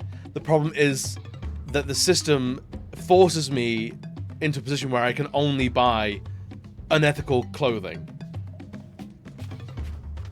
It's not, but I want an extra chocolate bar, so I'm going to buy the extra chocolate bar, or I'm going to support Harry Potter because I want to support Harry Potter. Like, it's not that. It's, I have to buy this to survive, but there are problems, there are systemic problems in the production of that item that I can't get away from because I do not have the agency in society to navigate that. Or to get away from that. We have the choice not to do that, but do I know? Exactly. Like, explain to me the choice of... I can't buy sustainably sourced clothing, for example. Yeah, when unethical choice, $5, unethical choice, $75, I have $50 to my name. What do I do? What choice is there really? Exactly. And it's the, a good analogy is, I think it was Terry Pratchett with the boot analogy, is, this isn't always like ethical consumption, it's about like how people can't buy things that will serve them better. Was the poor man can afford to buy a £5 set of boots that will last a couple months, and then they'll buy another £5 pair of boots. But because they're so busy buying those cheap boots that they have to keep replenishing, they can't save up to buy the £150 boots that will survive 10 years. They're never in a position to be able to save up that money because they have to spend money constantly to tread water financially and buy the cheap boots. They never get the opportunity to save up and buy the expensive boots that will serve them better. It's the rich man that can buy the £150 boots that will serve them that will save them 10 years. That they can only go, well, just buy better boots. I'm never in the position to buy those good boots because I'm so busy treading water buying those cheap boots that I can just survive day to day. The ability to buy long-standing boots or long-surviving boots is a luxury in and of itself. So yeah, I completely support that. Like, I found out Nutella is a terrible company. People justify saying Nutella, but they're justifying buying Nutella. But I'm like, you don't need it though, for sure. For sure. Yeah, like Nutella is not mandatory for survival. I've never had Chick-fil-A, and once I found out anything about the company, I continue to never have Chick-fil-A. It already bothers me that people try to justify eating there despite knowing what they're all about. Yep. Analogy so true. It is, yeah. People who don't care are on the side of things. I get it. You're not bothered. I don't like it, but I get it. People who are opposed to what they do, but still support their business because the chicken is just so good. Yeah. I think there is something to be said with, like, it's difficult and exhausting to care about everything all the time forever. And it is that way by design. A lot of stuff is set out there to exhaust you. And it's where that sort of the exhausting liberal comes from. Or the exhausting lefty of going like, did you know they're terrible people? Did you know that's a terrible company? It's kind of designed to exhaust you and make you not want to engage in that conversation. It's designed for you to not engage. And I understand people picking their battles of, I don't engage with this and this because I know it's terrible, but I can't be doing that all the time because, guys, I'm just tired. So when I see someone buying Nutella, I don't necessarily judge that person for going like, but it's just so good. It's like, that person may be giving money to homeless charities. They might be campaigning for trans rights. Like, they may be signing petitions for ceasefires in Gaza. Like, they're flying the Black Lives Matter flag. Like, it's hard to care about everything all the time because the system that we're in is designed to exhaust us. So, in some ways, I get it. I got sympathy for it. And it's tough. It's really hard.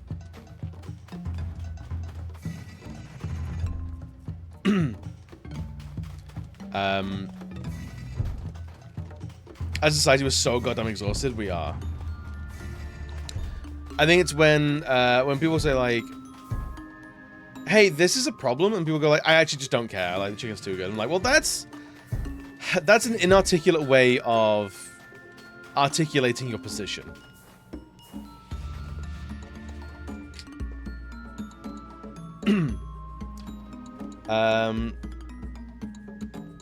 They're telling several things to get access to palm oil, so I would suggest people not buying it or trying to find an alternative. Yeah, like I will make all reasonable concessions to be as ethical as possible, but I know ultimately my money is never 100% going to be going to altruistic practices.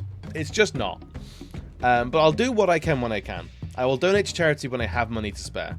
I will choose the more ethical. I will choose free-range eggs over battery-farmed eggs. I will do what I can. I will not buy fucking Dubai pistachio chocolate. You know? I will do what I can. But I know there are products in my cabinets that are not ethically sourced. I know that's a thing. I know they're there. And I will do what I can when I remember.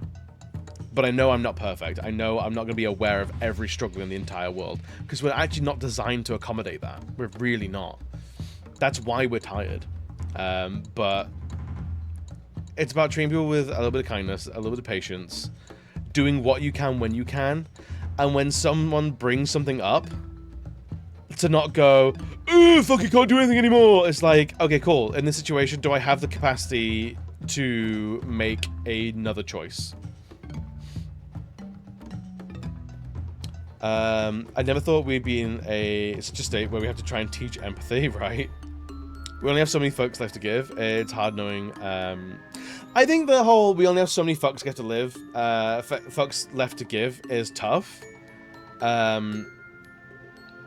It's tough because it sort of it infers that like I don't give a fuck about that, which is very different for I don't have the capacity to fight for that right now. I do care, but I don't have the energy to put my money where my mouth is right now. You know?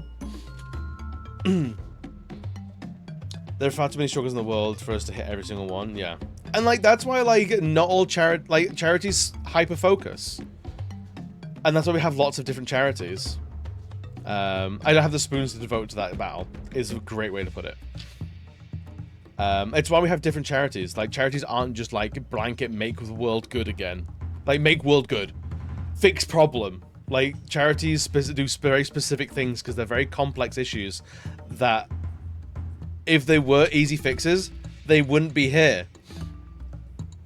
But also the consumer isn't the one who's doing the crimes or the bad things. If you buy a product made with palm oil, obviously do what you can to make yourself on an individual level feel more comfortable with your choices, but the ultimate responsibility lies with the company using the palm oil or whatever. The biggest gaslight was saying it was individuals' responsibility to fix the earth and not the corporations doing the actual crimes. Yes, absolutely, that's what it is. The biggest gaslight is like saying is Shell Oil going, oh, you need to make sure that you're driving economically. It's like, maybe it's on Shell to maybe stop burning the world. Maybe that. And that's the real gag. I suggest everyone... Emmy, what's good, buddy? I suggest everyone become anti-capitalist. It makes you want to be alive again. It does. Yo, Aaron, welcome, buddy. How are you doing today? Dude, we're on a soapbox. Soapbox Saturday is going well today. Here, money, please fix. Right? PNG saying turn off the tap when you're brushing your teeth. Yeah, fucking violence. Violence on that statement. I've known people that are really hammered in the guilt tripping for issues they cared about, and it's like, yeah, you're technically right, but I didn't work on that thing because I was too tired to do it, and now listening to you has made me even more exhausted. So now I just never want to hear about that ever again. Yeah, it becomes... People become avoidant on those issues because people are basically getting told off for dealing with it, for doing what they can with an issue. It's like it's not how we need to work. Alright, what are we doing here? That's what people get apathetic to the issue. Facts. And that's what they rely on. They rely on people being apathetic.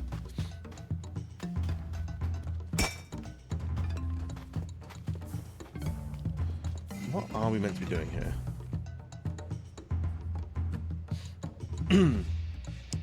I believe most humans are good people, so I feel like it's a minority of humans ruining it for everyone else and the rest of us. I feel like it's...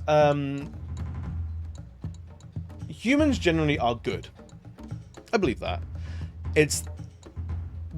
Evil humans are of a mindset to take advantage of good people.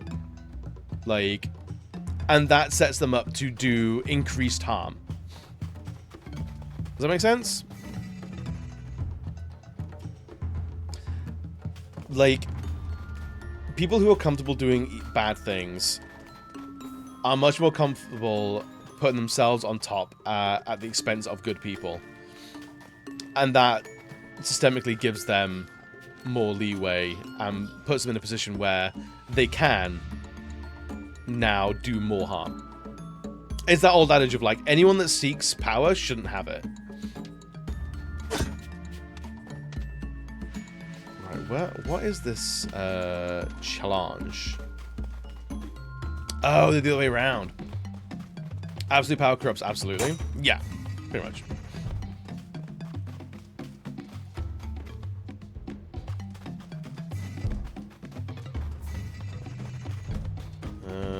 Boink. No, wait, hang on.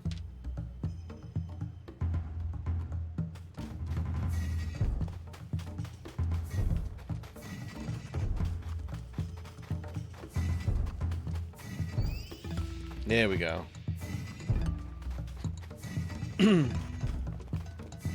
So I remembered when the music for this level sounds like from a version of the Aztec theme from GoldenEye. Is it really? Hell yeah. Or is it sounds like that. And so if you tell someone they're defending their home and families by invading another nation, for example, extreme example, but yeah, people like, hey, do you wanna defend your family, your friends, and your neighbors? Sure. Well, yeah, we need to go fight these guys. I can see why people buy into that. I can absolutely see why people buy into that.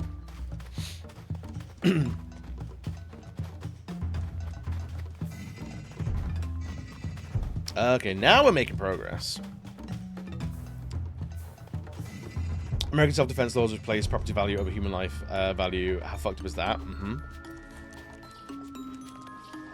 Is that in reference to like, or like the stand your ground laws and things like that?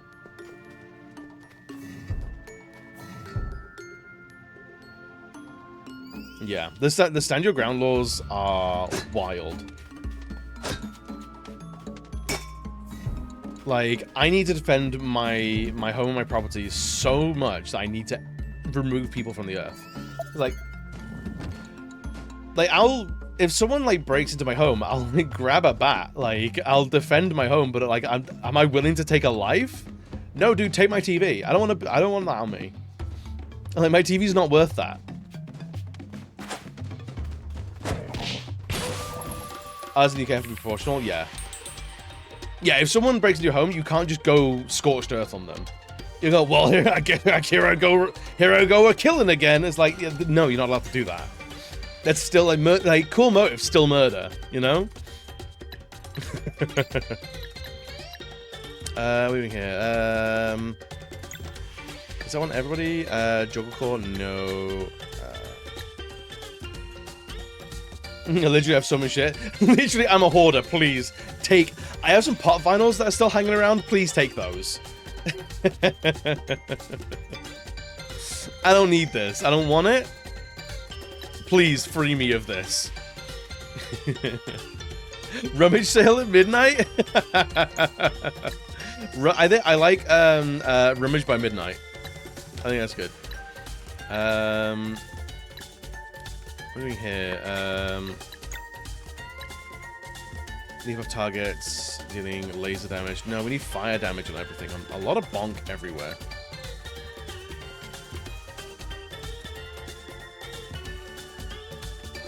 Yeah, we'll do this one. I'm putting a sticker on everything that I need for daily life. Please, I ask you to leave those, but everything else is fine. I like that. I like that. Like, if you're gonna rob me, like, by all means, take my TV. But, like, please, for the love of God, just leave my phone. Like, I need that to live. Like, I need that to run my life. Like, don't steal my car. I need that to work. But absolutely, like, take my PlayStation. Like, fucking whatever,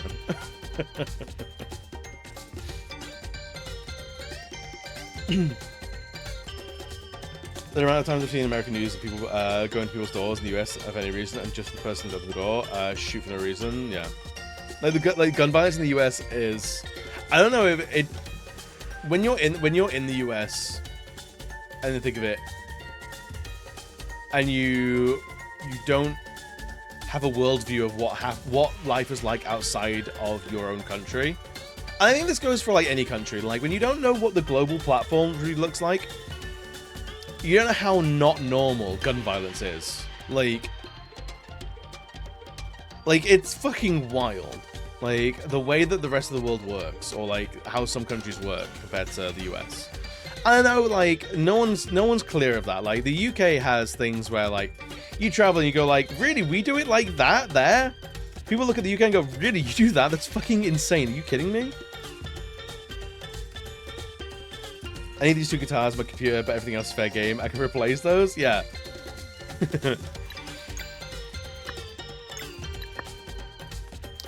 What are we doing with this? Skills. Yeah.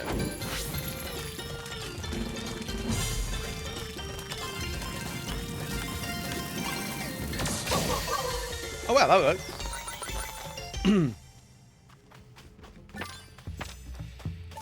And like I've been plenty judgy in the past of like, particularly this is like a particular like American thing, of like Americans who don't know how other countries look and work. And the more I've grown up, the more I've talked to Americans who have never had the privilege of traveling overseas, honestly, because it is a privilege. Not everyone has the ability to do that. Not everyone has the finances to be able to do that. And also, like, America's fucking huge. Like, you want to see, like, if you want to see desert, if you want to see sprawling forest, if you want to see, like, cities of very, very, very, very, very varied layouts and cultures, you can get that within the US. The US is fucking huge and varied. So, like, when people go, like, they see the rest of the world as a novelty or basically as, like, a far-off land that, like, or a fairy tale land, I kind of get it. Like, the US is, like, a bubble, and it's not the people's fault that it is that. Like, I don't begrudge an American not having a passport, you know? I'm not upset at that. I used to be. I used to be like, what the fuck is going on? But now, no, not at all. Like, America's so big that you will never see it all in a lifetime. Like, in the way that, like, we have so many different cultures in Europe next door to each other. So when I talk to someone like, no, I don't have a passport. I've never left the US. I'm like, do you know what? And I can see why. I can understand how that happens. Let me catch up. I did a realization on the other day as well that Americans really don't know how poorly treated they are. For example, I keep seeing ads for my for something like called ZocDoc. I see ZocDoc all the time, and ZocDoc is mind-melting. It's just a directory that you can look into to find a doctor who takes your insurance. That would exist nowhere else in the world, because why would it exist anywhere? Yeah, why would that need to be a solution to a problem? The problem shouldn't exist. I've got some unfinished projects sitting in the corner. Those are pretty expensive. Please take that. There are so many services for doing exactly that. And some of them are paid services, which is wild, yeah. Or Venmo. No, we don't have Venmo because our banks just do it for free. Yeah, we don't need Venmo. Venmo's not a necessary thing. When people are like, hey, just Venmo that. Like, what? I think it happens in the UK as well now, where we have some services where it's like, oh, can you, like, things like Venmo, Cash App, things like that, where it's like, oh, can you use this extra service? It's like, no. I don't have that service. I just bank transfer. What are you talking about? I don't need a third party to pay you. Like, if I paid for a meal and you need to pay for your part of the meal, like, we just bank transfer. We don't need an extra service for that. There's a service out there for finding the best possible prices of medications with or without service, yeah. With insurance, yeah. Healthcare should be a human right everywhere. It's always been wild to me that your healthcare is provided to you, you have a job or not. It is wild how insurance companies can be like, well, we don't agree with the doctor. Dude, insurance companies not agreeing with medical professionals makes me want to vomit. I clicked because my finger's stuck. It's alright. I love ads for Rocket Money. Don't bother paying attention to your finances. We'll do it for you and tell you what you're spending. Yeah. Americans pay for healthcare 3 times. One through taxes, then pay for insurance, then pay for what the insurance doesn't cover. Which seems like insurance doesn't cover anything. Americans would save money with universal healthcare, but that's communism, remember? And that's bad. Remember? Having the country work for you is bad, and there's spooky. Don't do that. For legal reasons, that's a joke. Absolutely campaign for the company, the country to work for you.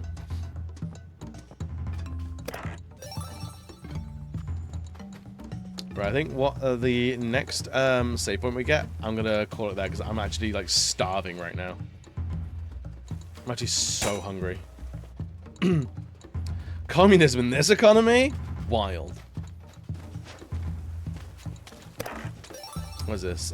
Grand Marvel's Regalia. Ooh. Hell yeah. Imagine how weird it sounds now that I'm in terms of reasoning. I've said that a few times without thinking. My hands are shaky and I have the nerve damage, so sometimes I accidentally press my finger onto the screen without trying. You're good. You're good. Communism is bad because it's not good, which is bad. Socialist capitalism, which is good because it's not bad. Spot on. Who needs that when Jeff Bezos can make more money, right? Look, I'm suffering because Jeff Bezos needs more millions. He needs more billions. So I do what I can to subsidize him. Anyway, I need to go vomit real quick.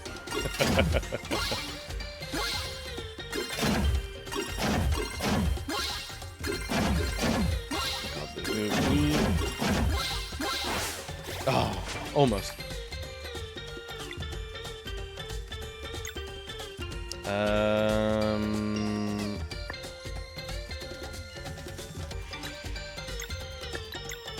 Yeah, that should work.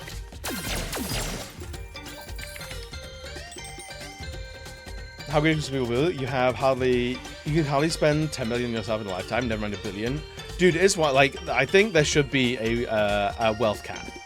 Like if you become if you have 10 million, you can't earn any more. Everything else goes to tax, goes to the government. Everything else goes back into the system to help people that don't have as much. Astro, thank you for the sub, dude. I appreciate that.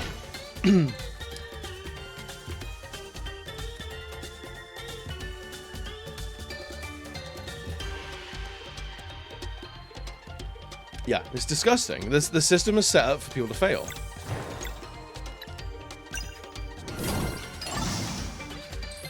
And it's not okay and it's not alright.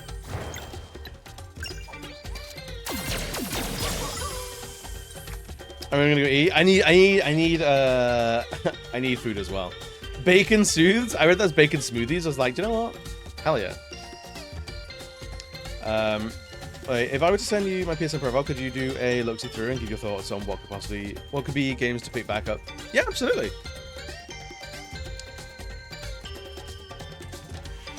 How many people accept that and get mad at taxing rich people when it won't affect them? Yeah, it's like how, because there is the old quote of like America, no one's poor in America, everyone's a temporarily embarrassed billionaire.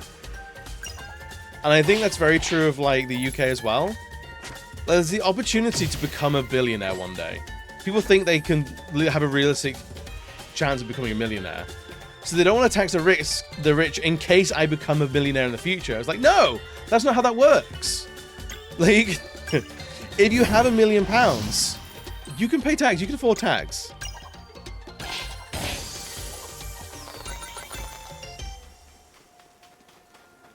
Alright, what's going on down here?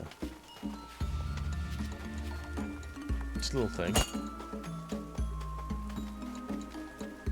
Other DMs, you can get around to it whenever. Hell yeah. The American psyche is that they aren't poor, they're temporarily displaced millionaires. Yeah, I think that Britain has that as well. Can you do that? And do that. Most millionaires, billionaires aren't even self-made. The parents are rich after screwing over people to get their riches. Yeah, a lot of it's generational, or a lot of it is very cutthroat in a way that people aren't prepared to be.